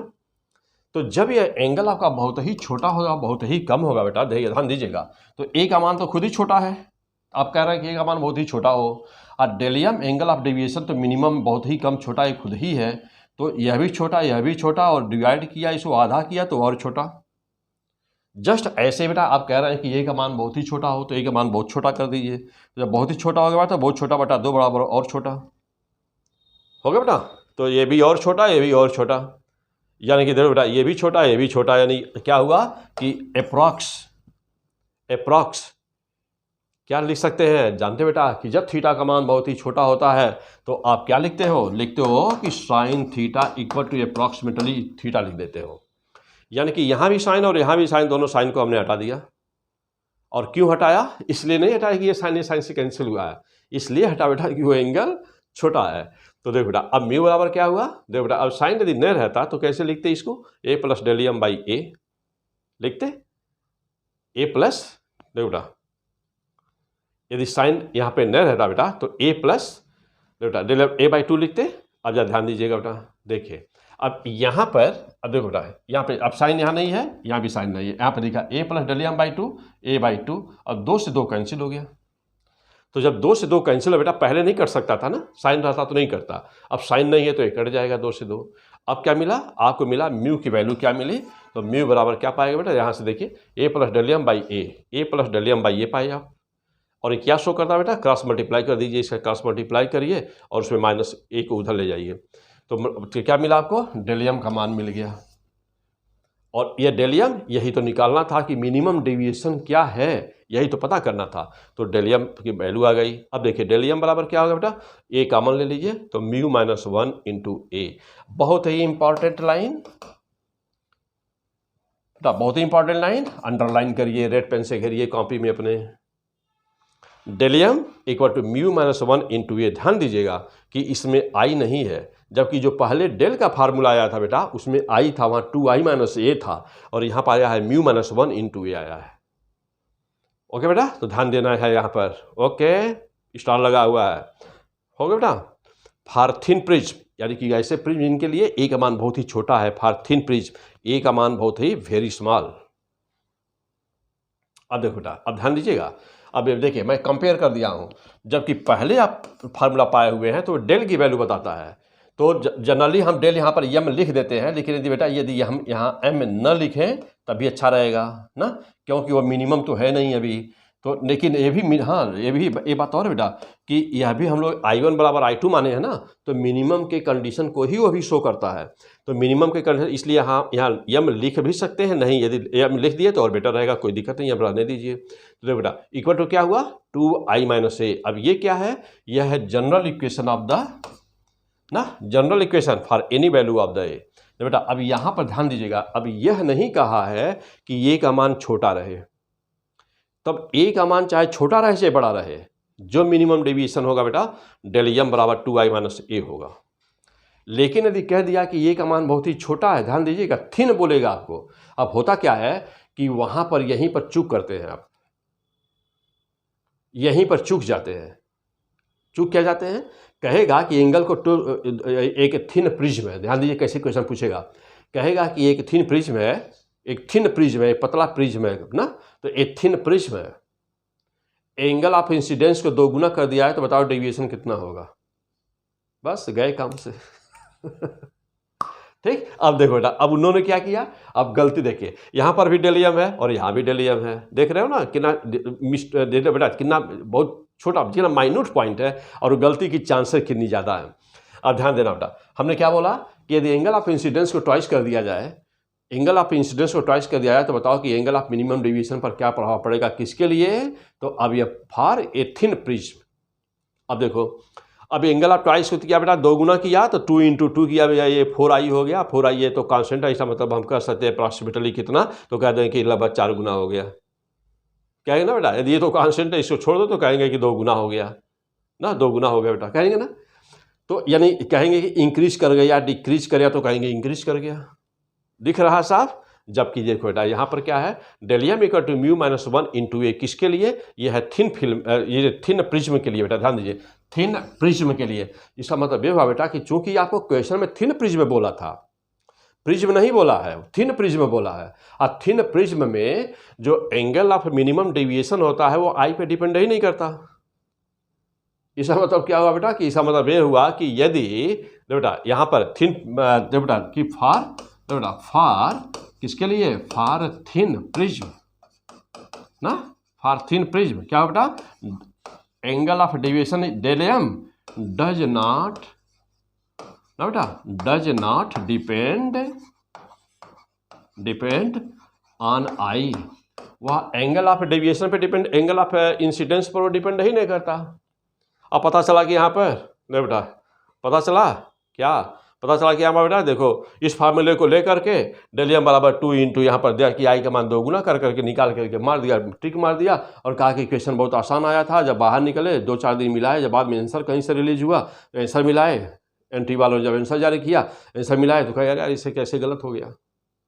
अरे भाई, आपको क्लास में जहाँ भी पढ़ रहे थे, आप किसी भी कोचिंग में पढ़ रहे थे, आप किसी भी चैनल पे पढ़ रहे थे बेटा, किसी भी कोचिंग में पढ़ रहे थे, या ऑनलाइन कहीं पढ़ रहे थे, एरू गैरू जगह पर कहीं पढ़े बेटा, कोचिंग में जानते हो कैसे कैसे टीचर लोग पढ़ा रहे हैं, कैसे कैसे लोग पढ़ाते हैं बेटा, क्लियर। तो फिर तो अब हुआ क्या, वहाँ पर प्रॉब्लम क्या हो गया बेटा, प्रॉब्लम ये हो गई कि अब ये दोनों इक्वेशन में आपने क्लियर किया ही नहीं था, या आपको क्लियर बेटा उस समय आप जैसे स्टूडेंट ही होता है जब तक उसको टीचर नहीं समझाएगा ठीक से, clear cut crystal clear knowledge नहीं देगा, तब तक तो दिक्कत होगी ना बेटा। अब पता चला ये कि यह और यह दोनों का डिफरेंस पता नहीं था। परिणाम क्या होगा बेटा, परिणाम क्या होगा कि जो क्वेश्चन आसानी से सही हो सकता, जहाँ से अच्छी तरह से नंबर उठा सकते थे, थ्योरेटिकल क्वेश्चन था, वो गलत हो गया। और चूंकि यह इतना कन्फ्यूजनल है बेटा, इसलिए क्या करते हैं एग्जाम में इसको बार बार पूछते हैं। जब भी थ्योरेटिकल क्वेश्चन प्रिज्म से बनाना होता है, बस ये सबसे आसान होता है, इसी को उठा के दे देते हैं। तो क्लियर होगा यहाँ पर बेटा, ये पहला पॉइंट क्लियर होगा। एक बार फिर से सुन लो बेटा, यह किसके लिए है, थिन प्रिज्म के लिए। लिख दो, अंडरलाइन करिए, लिखे कि यह थिन प्रिज्म के लिए। देखिए स्टार लगाया बेटा, इसलिए बहुत इंपॉर्टेंट है। और ये किस लिए बेटा, ये जनरल किसी वैल्यू के लिए है, किसी भी प्रिज्म के लिए, मीन्स थिन होना जरूरी नहीं है। तो जब थिन होना जरूरी नहीं होगा तब आप ये फार्मूला यूज़ करिएगा, और जब थिन बोल देगा तब ये फार्मूला यूज़ करिएगा। जब इस पर क्वेश्चन पूछेगा थिन बोल करके, तब फिर ध्यान दीजिएगा कि आई पर डेलियम का मान डिपेंड नहीं करता है। और जब इस पर कहेगा तब फिर आई पर बेटा जैसे जैसे आई बढ़ेगा, तो यह जो ग्राफ बनाए थे आप ना बेटा, जो ग्राफ बनाए थे, ओके बेटा, कहाँ पर है ग्राफ, देखिए तो जो आप ग्राफ बनाए थे, यानी आइए पीछे बैक पेज पर होगा बेटा, तो वहाँ चलते हैं, आपको दिखा दूँ। तो जो आप बेटा हाँ देखिए, ये ध्यान दें, देखिए तो अब क्या यह किसके लिए ग्राफ है, आई, ये देख रहे हैं कि आई के आई पर डिपेंड कर रहा है डेल का मान, तो किसके लिए डिपेंड कर रहा बेटा, क्या यह थिन के लिए है। ओ बहुत इंपॉर्टेंट पॉइंट बेटा, यह ग्राफ थिन के लिए नहीं है ना, थिन प्रिज्म के लिए नहीं है, यह थिक प्रिज्म के लिए बेटा। तो आप कह सकते हैं कि फॉर थिक प्रिज्म ना बेटा, नॉट थिन, साफ साफ लिख दीजिए वहाँ पर कि नॉट थिन। क्यों, क्योंकि बेटा थिन जो थिन प्रिज्म होगी ना, तो फॉर थिन प्रिज्म साफ लिखे बेटा वहाँ पर कॉपी में कि for thin prism del does not depend on I. Okay बेटा, थिन प्रिज्म के लिए डेल की वैल्यू आई पे डिपेंड करती ही नहीं बेटा। आ जाओ आगे बढ़ते हैं पेज, और बेटा तो क्लियर होगा यहाँ पर, आप ये भी क्लियर हो गई पॉइंट। चलो बेटा, मिनिमम डेविएशन थिन प्रिज्म और थिक प्रिज्म दोनों का आपने यहाँ पर एनालिसिस किया बेटा। चलिए एक बार फिर से देख लें सब कुछ। हाँ बेटा चलिए आ जाइए, अभी और आगे कुछ है तो यहाँ पर आ जाइए पहले, तो ये देख लिया बेटा, ये यस। तो जो हम लोग डिस्कस कर रहे थे पहले, इस पॉइंट को क्लियर बेटा, पहले क्लियर होगा, देखिए क्लियर बेटा, ये किसके लिए, थिन के लिए, किसके लिए, थिक के लिए। अब चलिए आगे बढ़ते हैं। हाँ देखिए साफ लिखा बेटा कि does not depends on the I, यानी कि थिन प्रिज्म के बेटा वो आई पर डिपेंड नहीं करता। अब आगे क्या बेटा, so when white light incident then for I constant del M varies for different colours. देखो बेटा ध्यान दीजिएगा, अब डेलियम ना। हम लोगों का टॉपिक बेटा डिस्पर्सन होता क्या है, डिस्पर्सन क्यों होता है, अब उसको एक्सप्लेन करने जा रहा हूँ। तो बेटा अपडेलियम यानी कि minimum deviation varies for different colour के अलग अलग होता है। ऐसा क्यों हुआ बेटा, क्योंकि म्यू प्रोपोर्शनल टू 1/λ²। अब देखो बेटा, अब क्या हुआ कि due to the which different colours follow different value of the del M. अब डिफरेंट कलर का मान बेटा, डिफरेंट कलर की वैल्यू डिफरेंट होगी, क्योंकि लेमडा का मान डिफरेंट, लेमडा का मान डिफरेंट होगा तो म्यू डिफरेंट होगा सबका। अब म्यू पे ही डेल डिपेंड करता है, इसका मतलब डेल डिपेंड अलग अलग होगा। तो del M equal to mu minus 1 into AS, this is the formula. Okay बेटा, अब जरा देखना बेटा, यहाँ से आइए, अब बहुत ही इंपॉर्टेंट लाइन यहाँ पे है बेटा, इसको अच्छी तरह से देखें जरा सा। चलिए अब देखो बेटा, डिस्पर्सन क्यों होता है। अब टॉपिक है बेटा कि डिस्पर्सन क्यों हुआ। रीजन समझ में आया कि म्यू का मान mu directly proportional λ²। Lambda different होगा तो म्यू का मान डिफरेंट होगा, और जब म्यू डिफरेंट होगा तो उसका डेल डिफरेंट होगा, यानी एंगल सब, यानी कि सब अलग अलग एंगल पे मूव करेंगी। अब देखो बेटा, order of the mu, yes, जिसका लेमडा सबसे ज़्यादा उसका म्यू सबसे कम। तो सबसे लेमडा सबसे ज़्यादा किसका, रेड कलर का, तो म्यू सबसे कम किसका, रेड कलर का, तो रेड सबसे बाहर हो गया, पीछे सबसे बाद में आया। और उल्टा विबग्योर, तो देखो बेटा एकदम कलर में मैं पूरा कलरफुल आपको बना के दिया हूँ, फर्स्ट क्लास। यानी कि जो वायलेट कलर होती है बेटा उसका लेमडा सबसे ज़्यादा होता है, तो इसका डेविएशन सबसे ज़्यादा होगा। उसके बाद कौन सा है, इंडिगो, फिर कौन है, ब्लू, फिर कौन है, ग्रीन, फिर कौन है, येलो, फिर कौन है, ऑरेंज, फिर कौन है, रेड। ओके, ये म्यू हो गया। अब देखो बेटा, और चूंकि डेल जिसका म्यू ज़्यादा उसका डेविएशन ज़्यादा, तो डेविएशन क्या होता है, so order of the deviation, mu भी रेड कलर का डेविएशन सबसे अधिक, फिर इंडिगो, फिर ब्लू, फिर ग्रीन, फिर येलो, फिर ऑरेंज, फिर रेड। क्लियर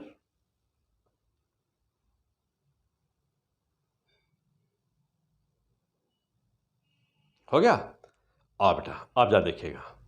ओके, अब यदि व्हाइट लाइट, जब हम बेटा यह इसी रीजन के कारण जब व्हाइट लाइट इंसिडेंट करते हैं हम प्रिज्म पर तो क्या होता है। ओके देखो बेटा, यहाँ पे देख रहे हैं। अब देखो बेटा, यह एक प्रिज्म है, व्हाइट लाइट इंसिडेंट करी बेटा, यह व्हाइट लाइट इंसिडेंट की प्रिज्म पर। अब अंदर क्या हो रहा होता देखिए, दिस इज द, यही फर्स्ट सरफेस पर ही रिफ्रैक्शन, तो फर्स्ट सरफेस पर भी रिफ्रैक्शन, सेकेंड सरफेस पर भी रिफ्रैक्शन होगा बेटा। रिफ्रैक्शन के कारण डिफरेंट कलर का डेविएशन डिफरेंट होगा, यहीं शुरू हो जाएगा बेटा। ओके देखिए डिफरेंट। अब सबसे ज़्यादा क्यों डेविएट हुआ, तो अपने मीन पोजीशन से बेटा सबसे, देखो सबसे व्हाइट लाइट को कहाँ जाना चाहिए था, व्हाइट लाइट को बेटा देखिए, व्हाइट लाइट को तो सीधे जाना चाहिए था बेटा, व्हाइट लाइट को सीधा स्ट्रेट जाना चाहिए था, लेकिन नहीं। देख बेटा सभी अलग अलग डेविएट किए ना, तो देखो बेटा अब मैं कहूँ कि यह कितने कौन सबसे ज़्यादा डेविएट हुआ, तो वायलेट कलर देख रहे हैं सबसे नीचे बेटा, तो अपने पाथ से सबसे ज़्यादा डेविएशन किसका हुआ, वायलेट का।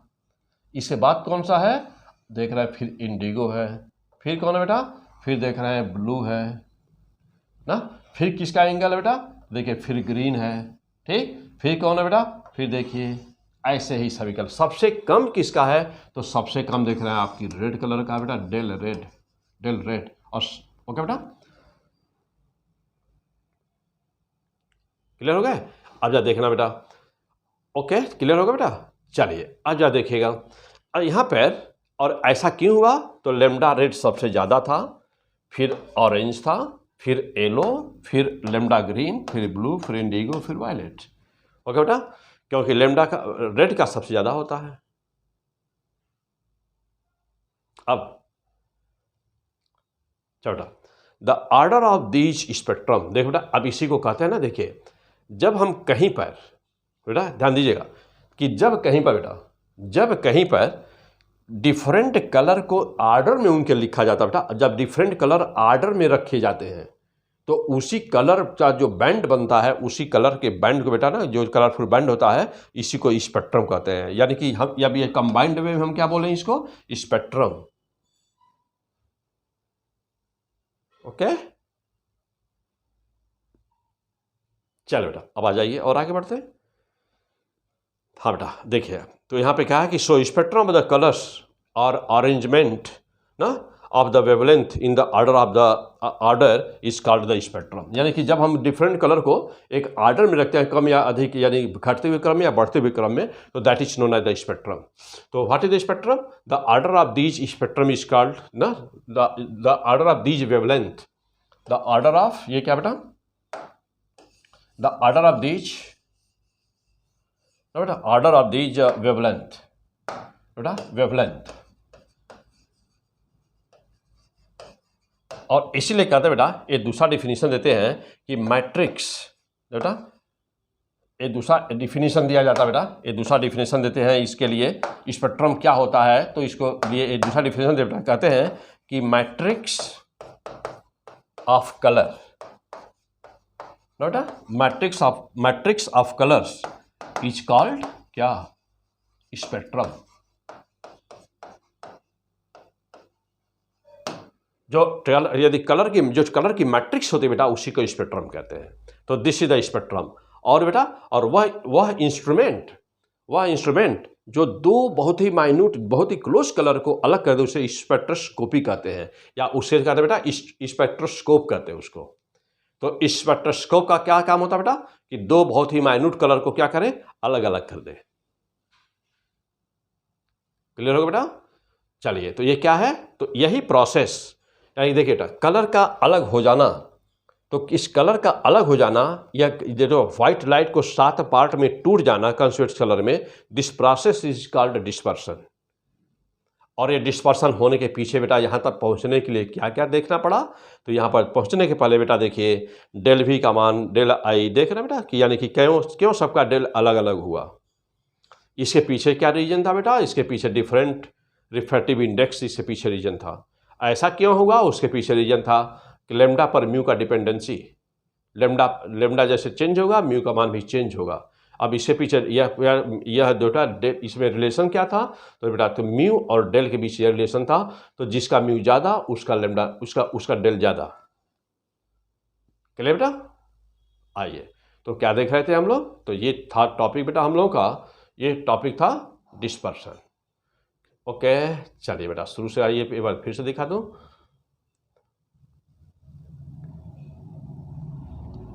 हाँ बेटा देखिए, तो ये था हम लोग का, तो ये हेडिंग थी बेटा पूरा डिस्पर्सन। यस, अब यहां से बात फिर से देख लें आप।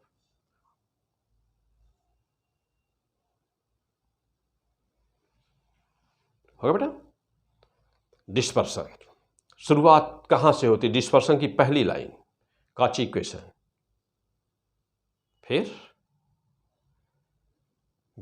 थिन प्रिज्म और थिक प्रिज्म में क्या अंतर आया बेटा, ये फार्मूला बहुत ही जरूरी था, क्योंकि म्यू वाला डेल और म्यू के बीच कौन सा इक्वेशन है जो रिलेशन शो करता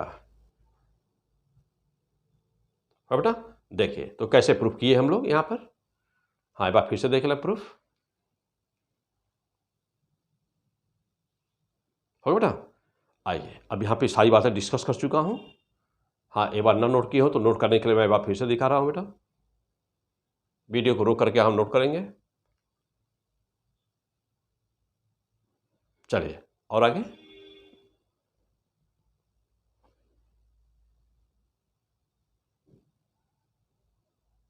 हो बेटा, चलिए और आगे बेटा।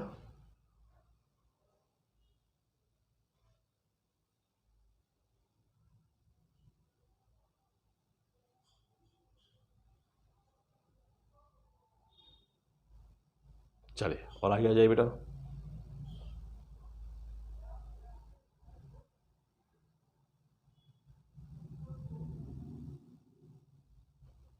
हो बेटा, चलिए डिस्पर्सन फाइनल, अब यहाँ पर पहुँचिए आप, इस प्रोसेस को बोलते हैं डिस्पर्सन। आप जो बेटा देखिए, लेमडा कैसे वेरी करता है, लेमडा रेड ऑरेंज कैसे वेरी कर रहा है, देखिए ऑर्डर इनका, और स्पेक्ट्रम क्या होता है, डिफिनीशन। ओके बेटा, अगला पेज। नेक्स्ट, डिस्पर्सिव पावर क्या होता है? Yes, most important, dispersive power. देखो बेटा कि it is the ratio of the angular deviation. Yes, angular deviation यानी कि दो कलर के बीच का, दो कलर हो, कोई भी दो कलर हो बेटा, और उनके बीच का, उसका पहले कलर का भी ले लिया जाए डेविएशन और दूसरे का भी डेविएशन ले लिया जाए बेटा। क्लियर? और दोनों के बीच का जो एंगल होगा वही कहलाएगा क्या? Angular deviation.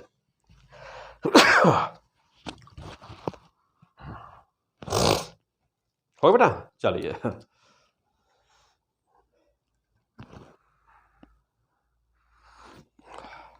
चल बेटा, ओके, आ जाओ बेटा। चलिए, it is the ratio of the angular deviation produced by the any optical instrument. Okay बेटा, चलिए, तो it is the ratio of angular deviation produced by any optical instrument to the mean deviation. अब सवाल है बेटा कि mean deviation क्या होता है? तो एंगुलर डेविएशन कितना हुआ बेटा? अब सबसे ज़्यादा किसका? सबसे ज़्यादा वायलेट कलर का, और सबसे कम किसका? रेड कलर का। तो दोनों के बीच का डिफरेंस निकाल लिया जाए। और मीन किसका? तो मीन है येलो कलर। तो दोनों का सम करके यदि 2 से डिवीजन कर दे बेटा ना, एवरेज ले लिया जाए दोनों का, तो येलो कलर के लिए निकल जाता है। तो अब देखो बेटा, फार्मूला क्या हुआ? तो डिस्पर्सिव पावर। तो चूंकि यह भी एंगल है बेटा और यह भी एंगल है, ये भी एंगल है और ये भी एंगल है, तो कोई यूनिट नहीं होगी डिस्पर्सिव पावर। अब ओमेगा कितना हो बेटा? यानी देखो बेटा, दो कलर के बीच का theta upon del mean. Del mean बेटा येलो कलर के लिए बोलते हैं। अब आ जाइए कैसे निकालेंगे, देखिए बेटा, बहुत ही इंपॉर्टेंट पॉइंट, कैसे निकालेंगे? अब ओमेगा बराबर कितना हुआ? देखो बेटा, सबसे ज़्यादा किसका? वायलेट, सबसे कम किसका? रेड। दोनों के बीच का डिफरेंस निकाल दीजिए और अपॉन मीन यानी कि येलो कलर से डिवीजन कर दीजिए बेटा। कर दिया? तो del V upon del R को कहते हैं थीटा। देखो बेटा, इसी को क्या कहते हैं? थीटा। और ये डेल मीन है बेटा, तो डेल येलो। अब देखो बेटा, वैल्यू पुट कर रहा हूं यहां पर, देखिएगा डेल वी का मान, अभी भी फार्मूला ऊपर मिला ही है। तो डेल वी के लिए क्या लिखेंगे? म्यू वी माइनस 1 इंटू ए लिखेंगे, माइनस रेड के लिए क्या लिखेंगे? म्यू आर माइनस 1 इंटू ए लिखेंगे। सॉल्व कर दीजिए इसको। और मीन के लिए क्या करना बेटा? दोनों का सम कर देना है, एवरेज ले लेना दोनों का। सॉल्व करिए, देखो बेटा क्या मिला। हाँ, अब यहाँ पे देखिए बेटा, यहाँ दिखाया गया, क्या दिखाया हूँ? देखिए बेटा, जानते हैं कि यह वायलेट कलर सबसे ज़्यादा डेविएशन, रेड कलर सबसे कम डेविएशन, और अब ये पीछे इसको मिला दिया जाए और इसको मिला दिया जाए बेटा, तो दोनों के बीच का एंगल थीटा कहलाएगा। अच्छा, और डेल वी कहाँ है बेटा? देखिएगा डेल वी कहाँ पर है, ध्यान दीजिए, बहुत अच्छी तरह से समझिएगा बेटा। बहुत कलरफुल डायग्राम, बहुत शानदार क्रिस्टल क्लियर मिला हुआ बेटा, देख रहे हैं? यानी कि थीटा क्या होता है और डेल वी क्या होता है? तो थीटा, देखो बेटा, जब इसको बैक करें दोनों के बीच का जो एंगल होगा वो थीटा कहलाएगा। और यहाँ पर देखो बेटा, यह डेल वी अपने इनिशियल पाथ से वायलेट कलर कितना डेविएट हुआ? डेल वी है। और रेड कलर कितना डेविएट हुआ? वह डेल आर है। और थीटा की वैल्यू यह निकालने के लिए क्या करूँ? इन दोनों का डिफरेंस करेंगे तो इसी डिफरेंस के बराबर होगा। तो theta equal del V minus del R होगा। आ जाओ बेटा, आ जाइए, अब यहाँ पर आ जाइए। देखिए, अब यहाँ वैल्यू पुट किया, इसका और इसका सॉल्व कर दीजिए, सॉल्व करिए।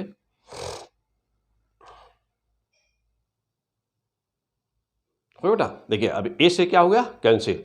Mu V A minus mu R A common ले लीजिए, mu V minus mu R into R बाहर ले लिए बेटा, और एक बाहर है बेटा ना, यह ए है बेटा, ठीक, ए अपान क्या? डेल येलो कलर का। अब जो बेटा देखिए क्या मिला हम लोग को formula? Mu V minus mu R into A upon del Y, yellow colour का मोस्ट इंपॉर्टेंट फार्मूला। और जानते बेटा, यदि म्यू आई आपको, देखो बेटा, आपको एग्जाम में याद रखे कि आप म्यू भी देगा, म्यू आर देगा, म्यू आई नहीं दिया रहेगा। अब ये कॉमन सेंस ना, हाँ याद रहे बेटा, जो देगा नहीं तो म्यू आई को क्या करना होगा? म्यू भी प्लस म्यू आर अपान 2 निकाल लीजिएगा वहाँ से। अच्छा, ऐसे ही यदि डेल वाई की जरूरत पड़ेगी तो दोनों का सम करिएगा, वायलेट का और रेड का अपान 2 करिएगा, डेल वाई निकल जाएगा। न्यूमेरिकल में यही देता है। अब फिर क्या हुआ? तो बेटा ओमेगा बराबर क्या हुआ? तो ओमेगा बराबर म्यू भी माइनस म्यू आर, म्यू भी माइनस म्यू आर, और डेल वाई की वैल्यू पुट कर दिया जाए बेटा, डेल वाई म्यू आई माइनस 1, ए से ए कैंसिल हो गया। फार्मूला क्या मिला बेटा? अब मोस्ट इंपॉर्टेंट फार्मूला, ओके, अपनी कॉपी में मेंशन करिए बेटा। ओमेगा डिस्पर्सिव पावर क्या होता है? Most important. तो dispersive power omega equal to mu V minus mu R upon mu Y minus 1। Note करिए बेटा, बहुत ही इंपॉर्टेंट। अब फाइनली एक जगह मैं कलेक्ट कर दिया सब, देखिए ओमेगा ये फार्मूला और एक और होगा बेटा, यहाँ पर देखिए omega equal to so much. तो यस, तो अच्छी तरह से नोट करिए तीनों फार्मूले बेटा। यहाँ पर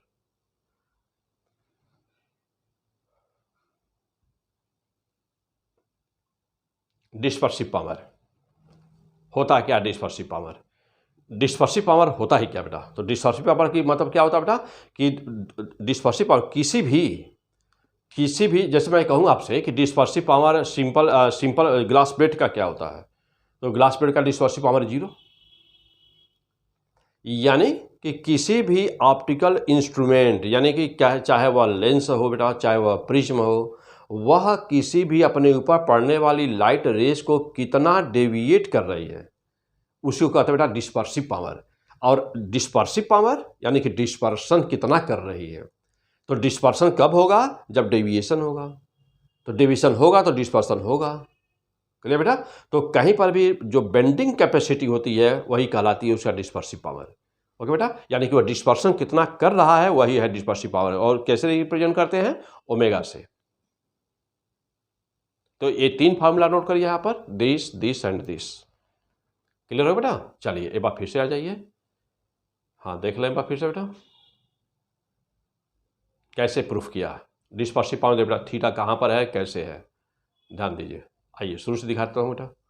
dispersive power, yes, what is the heading? Dispersive power.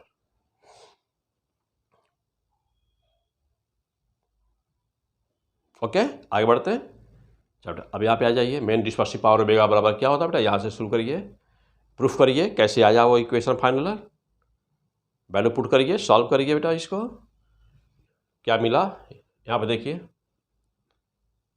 Mu Y के लिए कैसे म्यू निकालेंगे, डेल वाई कैसे आप निकालेंगे देखिए, और फिर फाइनल फार्मूला क्या मिला बेटा। फाइनल में 3 लाइनर मेन है, 3 लाइनों पे आपका ये न्यूमेरिकल आएगा, तीनों नोट करिए। आइए अगले पेज पे चलते बेटा, next page. Okay very fantastic. कह रहा है कि डिस्पर्सन विदाउट डेविएशन। क्या ऐसा हो सकता है कि कहीं पर भी डिस्पर्सन हो और डेविएशन ना हो? तो ऐसा कभी भी सिंगल प्रिज्म से नहीं हो पाएगा। कहा जाए कि डिस्पर्सन हो विदाउट डेविएशन, डेविएशन ना हो, यानी कि जो रेज इंसिडेंट कर रही है बेटा ना, वह अपने डायरेक्शन में ही रहे इमर्जिंग के दौरान, और डिस्पर्सन भी हो जाए और डेविएशन ना होने पाए, ऐसा संभव है? कदापि संभव नहीं है ऐसा बेटा ना, एक सिंगल प्रिज्म से कभी संभव नहीं है। अब इसलिए क्या करना बेटा, तो देखिए यहाँ पर हम दिखाए हैं कोई बेटा नंबर 1 2 3 4 और 5, देखिए बेटा 5 प्रिज्म लिए गए हैं बेटा। कोई जरूरी है कि क्या 5 रहे? नहीं, यदि हम इसको हटा दें तो कोई फर्क नहीं पड़ता है, इसको हटा दें तो कोई फर्क, 2 से भी हो जाएगा, 3 से भी हो जाएगा। कैसे? आइए देखिए बेटा कैसे। तो बेटा अब कोई भी 2 प्रिज्म आप ले लीजिए, देखिए व्हाइट लाइट इंसिडेंट कर रही है तो केवल 2 कलर दिखाई दिया, स्ट्रीम यानी रेड जो सबसे मिनिमम डेविएशन बेटा जिसका होता है वो ले लिया, और जिसका मैक्सिमम होता है वो ले लिया, 2 कलर ले लिया बेटा। अब ये क्या करेगा, फिर बेस की तरफ इनको इंसिडेंट करेगा, और देखो बेटा इस तरह से आपको रेज डायग्राम मिलेगा। अब जब देखिएगा इसमें केवल थ्योरी समझना क्या होता है कि let taken 2 prism A1 and A2, 2 prism के ले करके कंसीडर किया जाए बेटा। रिट्रेसिंग एंगल ना बेटा, और रिफ्रैक्टिंग एंगल μ1 रिफ्रैक्टिव इंडेक्स ना बेटा, रिफ्रैक्टिव इंडेक्स ले लिया बेटा ना, तो रिफ्रैक्टिव इंडेक्स ना बेटा।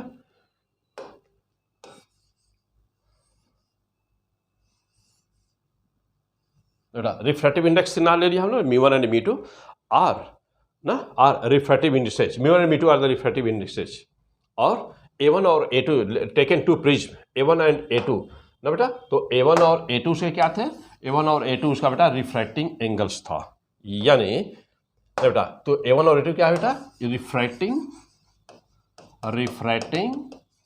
एंगल्स। तो A1 A2 रिफ्रैक्टिंग एंगल्स बेटा। चलिए अब आ जाइए μ1 μ2 रिफ्रैक्टिव इंडेक्स क्या हुआ बेटा। हाँ बेटा आगे देखिए अब क्या लिखा हुआ।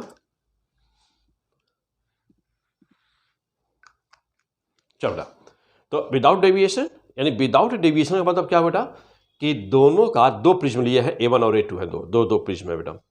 यदि ऐसा हो कि जितना पहला जितना पहला डेविएशन प्रोड्यूस किया बेटा उतना ही दूसरा करे, और ऐसा हो कि दोनों का सम जीरो हो जाए, तो कहेंगे कि डेविएशन जीरो है, यानी कि डेल्टा का मान डेल नेट कितना हो गया बेटा, जीरो हो गया ना, डेल नेट जीरो हो गया। तो यदि ऐसा कहीं पर हो कि डेल 1 प्लस डेल 2 का मान जीरो, यानी पहले प्रिज्म का डेविएशन प्लस दूसरे प्रिज्म का डेविएशन बराबर जीरो हो जाए, ऐसा कब होगा, जब डेल 1 बराबर माइनस उधर जाएगा, माइनस हो जाएगा। ऐसा कब होगा बेटा, जब डेल 1 बराबर माइनस डेल 2 होगा। तो डेल 1 बराबर क्या हुआ, μ1 minus 1 A1 equal to minus, तो बेटा माइनस दूसरा वाला प्रिज्म की वैल्यू रखिए डेल की, μ2 माइनस 1 इंटू A2, या A1 बटा A2 कर दो बेटा। देखिए A1 बटा A2 कर दिया, बराबर क्या हुआ, बराबर क्या बेटा A1 बटा A2, A1 A2, ये ऊपर रहा है नीचे चला गया बेटा। देखिए तो this is the condition for the minimum deviation. और नेगेटिव का साइन क्या शो करे बेटा, negative sign shows the combination should be inverted, यानी कि ये का बेस ऊपर होगा तो दूसरे का बेस नीचे होगा, तो ये नेगेटिव साइन ये शो कर रही है, इन्वर्जन शो कर रही है। ओके बेटा, तो this is the condition, note this point, underline करो बेटा, इस लाइन को अच्छी तरह से अंडरलाइन करिए बेटा, काफ़ी में रेड पेन से नोट करो कंडीशन क्या है। अब इसी में थोड़ा सा चेंज करके ऑप्शन बना देगा। चलो बेटा अब देखो बेटा क्या करना है, अब ये कब होगा, both prism should be made of the different materials, यानी दोनों प्रिज्म μ2 और μ1 अलग अलग होना चाहिए ना, तो दोनों प्रिज्म अलग अलग मटेरियल के होने चाहिए। दूसरा क्या कर रहा है कि their nature should be opposite, इनका नेचर अपोजिट होना चाहिए, यानी कि नेचर अपोजिट होना चाहिए, मटेरियल दो टाइप का होना चाहिए, मतलब कि let one is made of the flint glass. देखो बेटा इसलिए करते क्या है कि जब एक फ्लिंट ग्लास का होता है एक, तो दूसरे को क्राउन ग्लास का बनाया जाता है बेटा, क्योंकि दोनों का नेचर अपोजिट होता है। ओके बेटा, तो ये था कंडीशन कि क्या बिना डेविएशन के डिस्पर्सन संभव है, तो आप कहेंगे यस संभव है, लेकिन इसके लिए सिंगल प्रिज्म से नहीं हो सकता है। तो बेटा देखिए ये सिंगल प्रिज्म से नहीं हो सकता है, इसलिए क्या करना होगा, इसके लिए बेटा डिफरेंट प्रिज्म का कॉम्बिनेशन लेना होगा, और ऐसे प्रिज्म लेने होंगे जिनका नेचर अपोजिट हो। नेक्स्ट पेज, चलो बेटा अब आ जाइए अगला पेज। अब बेटा अब ठीक उसका उल्टा कह रहा है बेटा, अब कह रहा है कि ठीक उसका उल्टा, क्या कह रहा है कि डेविएशन विदाउट डिस्पर्सन। क्या डेविएशन ऐसा हो सकता है कि डेविएशन हो और डिस्पर्सन ना हो? यस। अब देखिए इसके लिए क्या करेंगे, तो ध्यान दीजिएगा, वहाँ का कंडीशन और यहाँ का कंडीशन, विदाउट डिस्पर्सन बेटा, विदाउट डिस्पर्सन ना हो और डेविएशन हो। देखो डेल 1 प्लस डेल 2 बराबर जीरो हो जाए, तो जब बेटा डेल 1 प्लस डेल 2 जब जीरो हुआ था तो आपने कहा था कि यह कंडीशन किसका बेटा, without deviation, deviation angle of deviation है ना, तो डेविएशन का सम जीरो होना चाहिए। अब देखो बेटा अब बात आई डिस्पर्सन की, तो कह रहा है कि विदाउट डिस्पर्सन ना हो। अब दोनों का कंडीशन ध्यान दीजिएगा।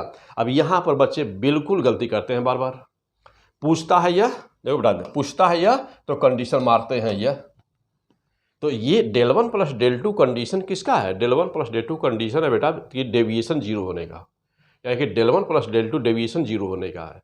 तो जब डेविएशन जीरो हो और डिस्पर्सन हो रहा हो उसका कंडीशन है। और ये किसका कंडीशन है, ओमेगा 1 प्लस ओमेगा 2 बराबर जीरो होना बेटा, डिस्पर्सन जीरो होगा लेकिन डेविएशन होगा, दोनों एक दूसरे के उल्टे हैं। तो याद करिए पहले इसको, condition for the without dispersion, deviation हो तो बेटा अब इस वाले केस में क्या होगा, देखिएगा डेविएशन ना, डेविएशन और डिस्पर्सन दो शब्द आ रहे हैं, तो एक किसका कंडीशन है, किस पर किस मारेंगे, कौन यस कौन नो, बेटा डिस्पर्सन नहीं होना है, डेविएशन होना है, यानी कि डेविएशन हो डिस्पर्सन ना हो उसका कंडीशन बेटा ये होगा। और ठीक उसका उल्टा कर दो बेटा, ऊपर कंडीशन होगा। चलिए आगे आ जाओ बेटा, क्रिस्टल क्लियर सब कुछ, क्रिस्टल क्लियर क्या पढ़ रहे हैं, P100 फिजिक्स में S T Pande STP sir, yes के। चलो बेटा आ जाओ, चलो अब आ जाओ फिर बेटा देखिए, अब ओमेगा बराबर जानते बेटा कि ओमेगा बराबर क्या होता है, angular width deviation upon del mean, ये होता बेटा। तो ओमेगा 1 की वैल्यू हो गई, ओमेगा 2 की वैल्यू ये हो गई बेटा। अब ओमेगा 1 प्लस ओमेगा 2 बराबर जीरो बोला है, तो ओमेगा 1 प्लस ओमेगा 2 बराबर जीरो है, तो दोनों की वैल्यू पुट कर दिया बेटा, दिस एंड दिस सॉल्व कर दिया बेटा ना। तो जब कभी भी ऐसा होगा तो हम कहेंगे ना बेटा, कहेंगे कि डिस्पर्सन नहीं होगा, डेविएशन होगा, डिस्पर्सन नहीं होगा। अब बेटा कंडीशन क्या हुआ, तो मेन कंडीशन बेटा जो यह लाइन बहुत ही इंपॉर्टेंट, तो देखो बेटा, तो अब मेन कंडीशन निकल कर आया कि omega 1 by omega 2 equal to minus del 2 by del 1। ध्यान दीजिएगा, जस्ट उल्टा। तो ओमेगा 1 अपॉन ओमेगा 2 बराबर माइनस डेल 2 बाई डेल 1। जब यह होगा बेटा, जब ये होगा तो यह कंडीशन किसका है? यह कंडीशन है बेटा कि डिस्पर्सन नहीं होगा, डेविएशन होगा। इसका मतलब ये हुआ, देखो बेटा, omega 1 del 1 plus omega 2 del 2 equal to 0। Underline करिए इस लाइन को। अब एक याद करिए, इसको याद करेंगे तो भूल जाएगा, इसको याद करिए, सिस्टमेटिक है। Omega 1 del 1 plus omega 2 del 2 बराबर 0 आएगा एग्जाम में ऐसे, तो क्या करेगा, इसी से इसको निकाल लीजिएगा। इसको याद करिए, अवश्य याद करिए, तुरंत याद करिए। Omega 1 plus del 1 plus omega 2 into del 2 equal to 0। किसका कंडीशन? कि डेविएशन, डिस्पर्सन हो और डिस्पर्सन ना हो और डेविएशन हो, डिस्पर्सन ना हो, डेविएशन हो। ध्यान दीजिए। अब अगला पॉइंट बेटा, ओके। अब देखो बेटा, इसी का बहुत ही फैंटास्टिक ग्राफ बना के दिखा दिया हूं कि ऐसा क्या संभव है कि कभी यह कब होगा बेटा, डिस्पर्सन हो, डेविएशन ना हो। अब ध्यान दीजिए, आइए देखिए, हमको डिस्पर्सन चाहिए था, डेविएशन नहीं चाहिए था। यानी कि जो रेज इंसिडेंट की गई बेटा, जो रेज इंसिडेंट की गई, तो यहाँ डिस्पर्सन तो हुआ, डिस्पर्सन तो हुआ, लेकिन डेविएशन नहीं हुआ। देखिए, अब देख तो बेटा, तो अब इसके लिए क्या करना गया, दो प्रिज्म लिए गए, दो प्रिज्म, एक इन्वर्टेड है दोनों, एक है फ्लिंट ग्लास का, दूसरे है क्राउन ग्लास का। एक इसका रिफ्रैक्टिव इंडेक्स है म्यू एफ फ्लिंट का, इसका क्राउन का बेटा। और जो फ्लिंट ग्लास होती है उसकी रिफ्रैक्टिव इंडेक्स क्राउन से ज़्यादा होती है बेटा। क्लियर? अब इसी देखो बेटा, अब इस डायग्राम का कंडीशन ये है, omega 1 del 1 plus omega 2 del 2, dispersive बेटा, डिस्पर्सिव प्रिज्म ना। तो these prism used in the spectroscope to separate very close to. देखो बेटा, तो ये डिस्पर्सिव प्रिज्म होता है ना, शुरू में ही बताया बेटा कि प्रिज्म दो टाइप के होते हैं ना, तो वही डिस्पर्सिव प्रिज्म होते हैं। जो डिस्पर्सिव प्रिज्म होते हैं बेटा, उनको यूज करते हैं स्पेक्ट्रोस्कोप में। अब जैसे मान लीजिए कि यह दो कलर है और दोनों में बहुत माइन्यूट अंतर दिख रहा होगा, यह दो कलर बेटा दोनों में बहुत माइन्यूट अंतर दिख रहा होगा, तो इनको अलग अलग करने के लिए बेटा स्पेक्ट्रोस्कोप नामक ऑप्टिकल इंस्ट्रूमेंट यूज किया जाता है, जिसमें प्रिज्म यूज किया जाता है। इसी कंडीशन को फॉलो करते हैं। आ जाओ बेटा, देखिए अब यहाँ पर देखो बेटा, अब बात रही कि विजुअल रीजन में कैसा प्रिज्म यूज करेंगे। और देखो बेटा, तो विजुअल रीजन में तो मेड ऑफ ग्लास, जो विजुअल रीजन में हम लोग प्रिज्म यूज करते हैं बेटा, वो ग्लास का बना होता है।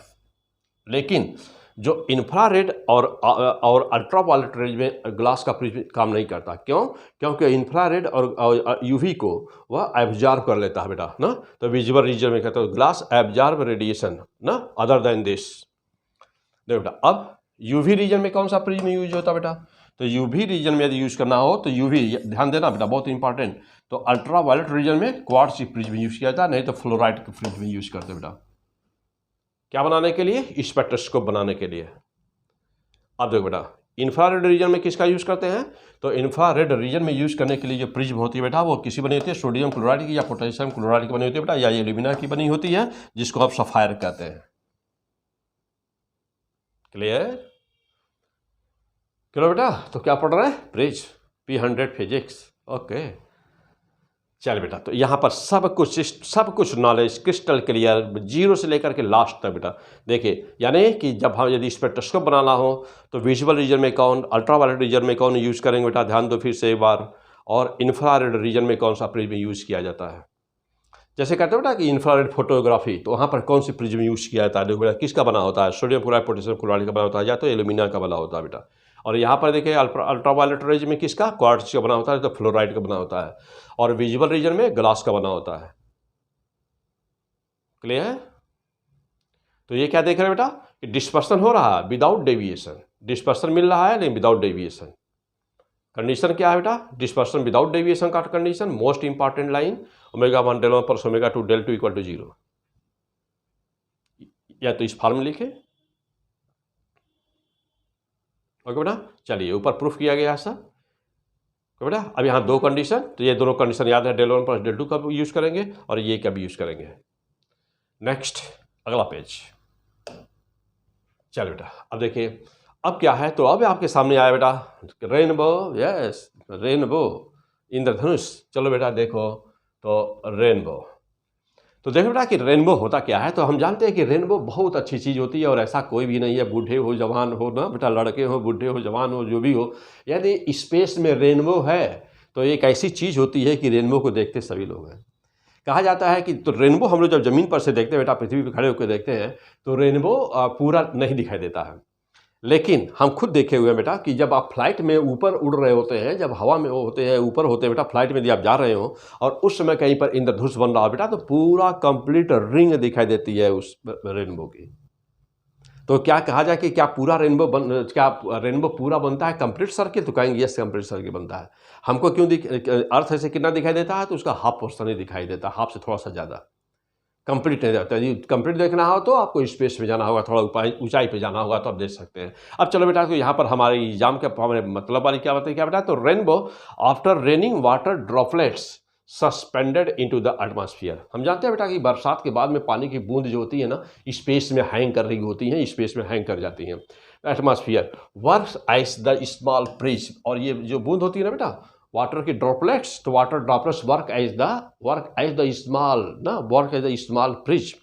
पानी की बूंद होती है ना, जो प्रिज्म के जैसे बिहेवियर करती है, काम करती है।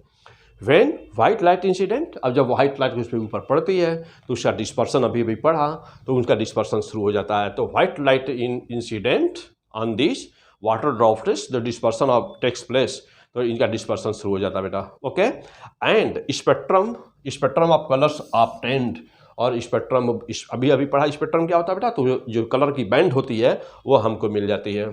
ठीक, अब देखो बेटा प्रोसेस, तो जानते हो बेटा कि it is the combined effect, यानी कि जो आप इंद्रधनुष देखते हो बेटा, तो इंद्रधनुष बनने में क्या क्या होता है।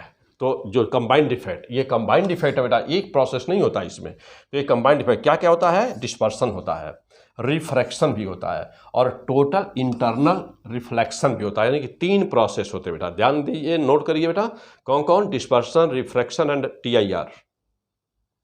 ओके, अगला point, to see the rainbow.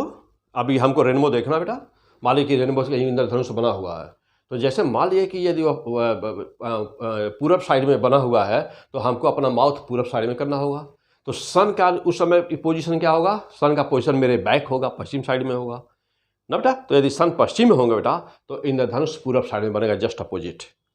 यानी कि हमको देखने के लिए क्या करना होगा? तो हमको जब इधर करेंगे मेरा बैक साइड हम लोग का क्या होगा? सन की तरफ, और माउथ किधर होगा हम लोग का? इंद्रधनुष यानी जो रेनबो की तरफ। ओके, तो देखो बेटा, to see the rainbow position of the sun should be in back side. Yes, यानी आप यदि देखना चाहते हैं तो सन का पोजीशन आपके बैक साइड में होना चाहिए बेटा। अब रेनबो कितने टाइप के होते हैं? टाइप्स ऑफ द रेनबो बेटा, तो यस माइंड ही मोस्ट इंपॉर्टेंट। तो there are 2 types of the rainbow बेटा, 2 तरह के होते हैं रेनबो। कौन कौन? नंबर 1 को कहते हैं बेटा प्राइमरी रेनबो, और नंबर 2 को कहते हैं सेकेंडरी रेनबो। अब सवाल है बेटा कि प्राइमरी रेनबो क्या होता है? तो बेटा प्राइमरी रेनबो बनता है जब, तो सबसे पहला प्रोसेस, उनके प्रोसेस जो भी 3 प्रोसेस है ना, तो उनका जो ऑर्डर है वो क्या होता है? तो सबसे पहला प्रोसेस होता है बेटा कि डिस्पर्सन होता है। फिर देखो बेटा डिस्पर्सन हो गया, अब उसके बाद एक TIR होगा, और थर्ड प्रोसेस होगा तीसरी, तब उसके बाद क्या होता है? उसका रिफ्रैक्शन होगा, और यह रिफ्रैक्शन के बाद यह इंद्रधनुष मेरे आंखों में आता है बेटा, और तब हम इसको देखते हैं, और इतने प्रोसेस से गुजरता है, नंबर 1, नंबर 2, नंबर 3, यानी कि 1 डिस्पर्सन, 1 TIR, 1 रिफ्रैक्शन। तो ये प्राइमरी हो गया। अब सवाल है कि इसको प्राइमरी क्यों कहते हैं?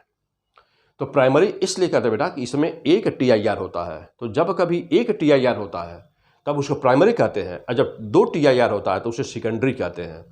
ओके, अब आ जाओ सेकेंडरी में। देखो बेटा क्या है? एक डिस्पर्सन तो एक ही बार होगा, 2 TIR, 2 TIR होंगे, यानी 2 बार वह अंदर ही, 2 बार ड्रॉप के अंदर ही वो उसका टोटल इंटरनल रिफ्लेक्शन होता है। 2 TIR होगा बेटा, और फिर क्या हुआ? फिर उसका रिफ्रैक्शन होता है, तो एक रिफ्रैक्शन। तो एक रिफ्रैक्शन यहाँ भी, एक रिफ्रैक्शन यहाँ भी, एक डिस्पर्सन यहाँ भी, एक डिस्पर्सन यहाँ भी। यहाँ पर क्या? एक TIR, यहाँ पर क्या? 2 TIR। तो 2 TIR की वजह से नाम पड़ा सेकेंडरी, और इसका नाम पड़ा प्राइमरी। ओके, नेक्स्ट, अगला पेज। ओके, यह क्या इंद्रधनुष है। देखो बेटा, मजा आ गया है, कितना खूबसूरत लग रहा है ना। ओके, चल बेटा, अब देखिए, अभी अभी जो आपने बोला बेटा अभी अभी आपने जो बोला ना कि एक डिस्पर्सन, एक TIR और एक रिफ्रैक्शन, कहाँ पर? तो आ जाइए, अब यहाँ पर आपके सामने दिखाई दे रहा है बेटा प्राइमरी रेनबो। अब स्पेस में एक पानी की drop, a drop of the water hang in the space, it works as the small bridge, और सन की वाइट रेज इस पे इंसिडेंट कर रही है। आइए बेटा देखिए यहाँ पे, तो primary rainbow yes mind here, what is happening here, water drop, देखो बेटा water drop, this circle is the water drop suppose, yes how much fantastic this is the rainbow, कितना ब्यूटीफुल है, कितना खूबसूरत नज़ारा है यहाँ पे बेटा ना। आ जाओ देखो, तो ये वाटर ड्रॉप और ये व्हाइट लाइट पड़ी इस पे, तो ज्यों ही देखो बेटा व्हाइट लाइट पड़ी, ध्यान दीजिए, ज्यों ही व्हाइट लाइट पड़ी तुरंत क्या हुआ, तुरंत डिस्पर्सन शुरू हो गया यहीं पे बेटा। फर्स्ट तुरंत ये प्रोसेस कौन सा कहलाएगा यहाँ पे, तो this is the dispersion, this is the dispersion. Why it is so dispersion, because you know that the splitting of the white light into constituents colour, यानी कि जब व्हाइट लाइट 7 कलर में टूट जाती है, विभाजित हो जाती है, तो उसी को तो हम डिस्पर्सन यानी कि वर्ण विपथन कहते हैं। तो दिस इज द डिस्पर्सन। तो बेटा तो 7 कलर में डिवीजन हो गया, इसका 7 कलर में टूट गई और टूट करके वो आगे भी मीडियम में बढ़ी। अब जब यहाँ पर बढ़ी बेटा तो इसे ये एंगल ऐसा बना कि अब यहाँ पर क्या हो गया, yes TIR, total internal reflection, अंदर ही, फिर बेटा देखो अंदर ही TIR हो गया। अब जा करके फिर से बढ़ी इस पे और अब यहाँ से बाहर निकल गई। तो अब देखो बेटा जब ये 7 कलर बाहर निकल गए और अब हम यहाँ से ना देखो बेटा, और अब हम यहाँ से देख रहे होंगे, तो अब हमको क्या दिख रहा होगा बेटा, अब यहाँ से हम देख रहे हैं तो अब हमको क्या दिखाई दिया बेटा, ऐसे मेरी आँख फटी रह गई और यहाँ से एक खूबसूरत नज़ारा पूरा ब्यूटीफुल बेटा देखो फर्स्ट क्लास का क्या दिखाई दिया। अब हम जब देखेंगे तो यस देखती रह जाएंगे और यह एक खूबसूरत रेनबो दिखाई देगा। ओके अब इसका कलर देखो बेटा, अब कलर कैसे हुआ, अब देखो बेटा तो सबसे ज़्यादा जो डेविएशन हुआ ना वो वायलेट का हुआ, सबसे ज़्यादा डेविएशन वायलेट का बेटा, तो वायलेट नीचे आ गई। अब इसका कलर तो देखो बेटा प्राइमरी रेनबो में कलर का ऑर्डर याद कर लेना, बहुत इंपॉर्टेंट है क्या, तो विवग्योर ना, violet, indigo, blue, green, yellow, orange, red हो बेटा। तो देखो बेटा क्लियर हो गए, तो क्या वायलेट, इंडिगो, ब्लू, ग्रीन ना बेटा, ग्रीन के बाद क्या हो रहा बेटा, विवग्योर, ये जी हो गया, ये येलो, ऑरेंज, रेड। ओके वैसे तो मैं कलर इतना खूबसूरत बना हुआ सब, आप बिल्कुल सभी कलर, तो यार क्या नज़ारा बेटा इंद्रधनुष का, देख रहे हो कितना खूबसूरत इंद्रधनुष। आ जाओ अब आगे बढ़ते बेटा, क्लियर हो बेटा, एक बार फिर से देख लें, अच्छी तरह से देख लें बेटा।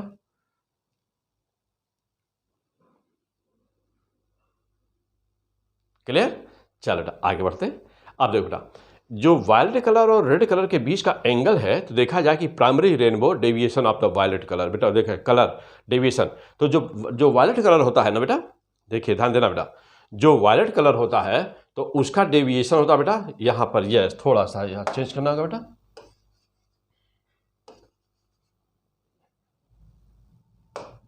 हाँ बेटा ये, हाँ ध्यान देना बेटा, आ जाइए कम ऑन द पॉइंट। बेटा जो वायलेट कलर होता है वह 42 डिग्री उसका डेविएशन होगा बेटा, और रेड कलर का डेविएशन होगा 40 डिग्री ना। तो यह देखा जाता है कि यह हमेशा जब भी बनता है प्राइमरी में बेटा, तो इसका 42 होता है और इसका 40 होता है। तो हुआ क्या कि द एंगुलर विथ कितनी हुई, तो del equal to del V minus del R, del V minus del R, और यह कितना बेटा 42, वह 42 और यह 40, तो जो विथ आती है एंगुलर विथ होती है बेटा वो आती है 2 डिग्री। तो यदि कहा जाए सीधे सीधे कि प्राइमरी रेनबो का विथ कितना होता है, तो कहोगे बेटा एंगुलर विथ कितनी होती है 2 डिग्री, तो theta equal to 2 degree of the angular width. Okay बेटा, तो this was the primary rainbow, how much fantastic, this was the primary rainbow. Okay come on the next page, and this is the yes और भी fantastic, क्या बेटा देखिए यहाँ पे देखिए कुछ उल्टा नज़ारा देखिए बेटा। आइए तो क्या कह रहा है कि सेकेंडरी रेनबो, तो जानते बेटा कि सेकेंडरी रेनबो क्या होती है, तो प्रोसेस डिस्पर्सन टू TIR, देखो बेटा यहाँ पे 2 TIR होते हैं और रिफ्रैक्शन एक ही होता है। अब देखो बेटा वही वाटर ड्रॉप है। अब जब वाटर ड्रॉप जब ऐसा कभी होता है, क्या होता है बेटा, देखो TIR। बेटा अब क्या हो रहा है कि 2 TIR हो रहे हैं। ये व्हाइट लाइट इंसिडेंट करी बेटा, और देखिए यहाँ डिस्पर्सन हो गया। अब डिस्पर्सन होने के बाद ये डिफरेंट कलर्स जा करके देखो बेटा यहाँ पर TIR हुआ, TIR के बाद में जा करके फिर अंदर ट्रैप हो गई, फिर TIR हुआ, 2 TIR हुआ, एक यहाँ पर TIR हुआ बेटा और एक यहाँ TIR हुआ, टोटल इंटरनल रिफ्लेक्शन 2 हुआ। और फिर आकर के देखो बेटा फिर सभी कलर्स आकर के यहाँ पे गिरी और यहाँ से रिफ्रैक्शन हो गया, यहाँ पर रिफ्रैक्शन। तो बेटा तो देख रहे हैं कितना खूबसूरत। तो ये है बेटा सेकेंडरी रेनबो। अब सेकेंडरी रेनबो, अब बेटा तो कलर का जो ऑर्डर होता है ना वह जस्ट उल्टा होता है। तो सेकेंडरी रेनबो में हम देखते बेटा यहाँ पर देखिए जो ट्रैपिंग हो रही है बेटा वह जस्ट उल्टा हो रही है। तो बेटा तो यहाँ पर जो सेकेंडरी रेनबो, यस, तो this is the secondary rainbow and order of the colour will be just reverse of the primary rainbow. Red यहाँ पर, वहाँ पर रेड सबसे ऊपर था, यहाँ रेड सबसे नीचे होगा। और हुआ क्या बेटा, अब देखिए यहाँ पर, तो यहाँ पर दो बेटा तो रेड यहाँ पर सबसे ज़्यादा है, तो रेड यहाँ पर थोड़ा सा बेटा यहाँ तो हाँ देखिए अब यहाँ पर क्या होगा, तो यहाँ पर भी ये क्या हुआ, ये रेड कलर का है और ये कौन सा बेटा, ये है हमारा वायलेट। तो रेड कलर यहाँ पर सब ज़्यादा डेविएट हुई है, तो देखो बेटा रेड कलर ज़्यादा डेविएट हुई, तो यहाँ पर इसका कितना हुआ 53.5 इसका होता है बेटा और इसका होता है 50 डिग्री, और दोनों का डिफरेंस कितना होगा बेटा, दोनों का डिफरेंस हुआ 3.5 डिग्री। हाँ बेटा तो 3.5 डिग्री, यानी कि यहाँ पर जो एंगुलर विथ आया बेटा, एंगुलर हुआ 3.5। तो कहा जाए कि प्राइमरी रेनबो का एंगुलर विथ कितना होता है, तो कहेंगे 2 डिग्री होता है, और सेकेंडरी रेनबो का एंगुलर विथ कितना होता है, तो 3.5 डिग्री होता है।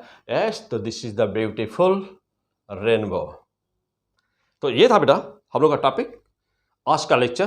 बेटा यहीं पर स्टॉप करते हैं, यहीं पर रोकते हैं। तो ये था थ्योरी ऑफ द प्रिज्म। तो हम लोगों ने देखा whole theory of the prism. अब क्या बचा हुआ, 100% प्रिज्म का न्यूमेरिकल। तो जब तक आप इसको फिनिश कर रहे हैं बेटा, जस्ट तुरंत लोड करने जा रहा हूं। तो अभी मैं तुरंत देने जा रहा हूं आपको most important question of the prism. तो वे क्वेश्चन जो आज तक IIT में आए हुए हैं, जो वे क्वेश्चन जो आज तक नीट एग्जाम में आए हुए हैं, जो other medical college, other medical entrance exam में आए हुए हैं, जो अदर इंजीनियरिंग एग्जाम में आए हुए हैं, पहले के पुराने आए हुए हैं, वो सारे क्वेश्चन मैं कलेक्ट करूंगा बेटा। बहुत ही ज़बरदस्त आपको मैं कलेक्शन देता हूँ। क्लियर? तो बेटा मज़ा आ गया, बहुत टॉप अपने रेनबो पढ़ा, इंद्रधनुष पढ़ा, बचपन याद आ गया बेटा अपना पढ़ते हुए ना, देखते हुए मज़ा आ गया बेटा। यस, तो इसको मिटाने को तो मन नहीं कर रहा मेरा हाँ, मन कर रहा कि ऐसे ही बना रहे। तो ऐसे ही कैसे बना रहेगा, यस, तो अपना एक फ़ोटो लेता बेटा, यही आमने सामने खड़े होकर के फ़ोटो ले लीजिए अपना, क्लिक, यस, है ना यार, बहुत अच्छा लगेगा ना। हाँ, तो कौन लेगा फ़ोटो, यस, फोटो लीजिए, क्लिक करिए बेटा है, तो आप लीजिएगा फोटो इस पे खड़े हो करके बेटा, आपसे सामने अपने इसी पे सामने सेल्फी लीजिएगा बेटा इस पे ना। तो सेल्फी बहुत ही ज़बरदस्त आएगी, इसमें बहुत अच्छा लगेगा, सेल्फी लेंगे बेटा। अभी हम ले करके नहीं हुआ, तभी हम लेते बेटा, अभी हम ले करके अपनी सेल्फी डाल देंगे अभी ना बेटा, सोशल मीडिया पे अपना सेल्फी यार खड़ा होकर के लूँगा, अभी सेल्फी ले करके डाल दूँगा अभी ना बेटा। तो फिर आज का एपिसोड बेटा हम यहीं समाप्त करते हैं और मिलते हैं फिर आपके जस्ट अगले लेक्चर में, और वहाँ पर हम लोग देखेंगे प्रिज्म का 100% न्यूमेरिकल्स। और थ्योरी में फिर अब शुरू करने जा रहा हूँ बेटा क्या, अब जैसे देखा है यहाँ पर प्रिज्म, वैसे हम लोग देखने जा रहे हैं क्या, लेंस। तो लेंस एंड पूरी डिटेल थ्योरी बेटा लेंस की जानते हैं, बहुत ही इंपॉर्टेंट। तो पूरी थ्योरी लेंस की और प्लस लेंस का पूरा न्यूमेरिकल्स। ओके, तो मिलते हैं जस्ट अगले लेक्चर में। ओके बेटा, बेस्ट ऑफ लक।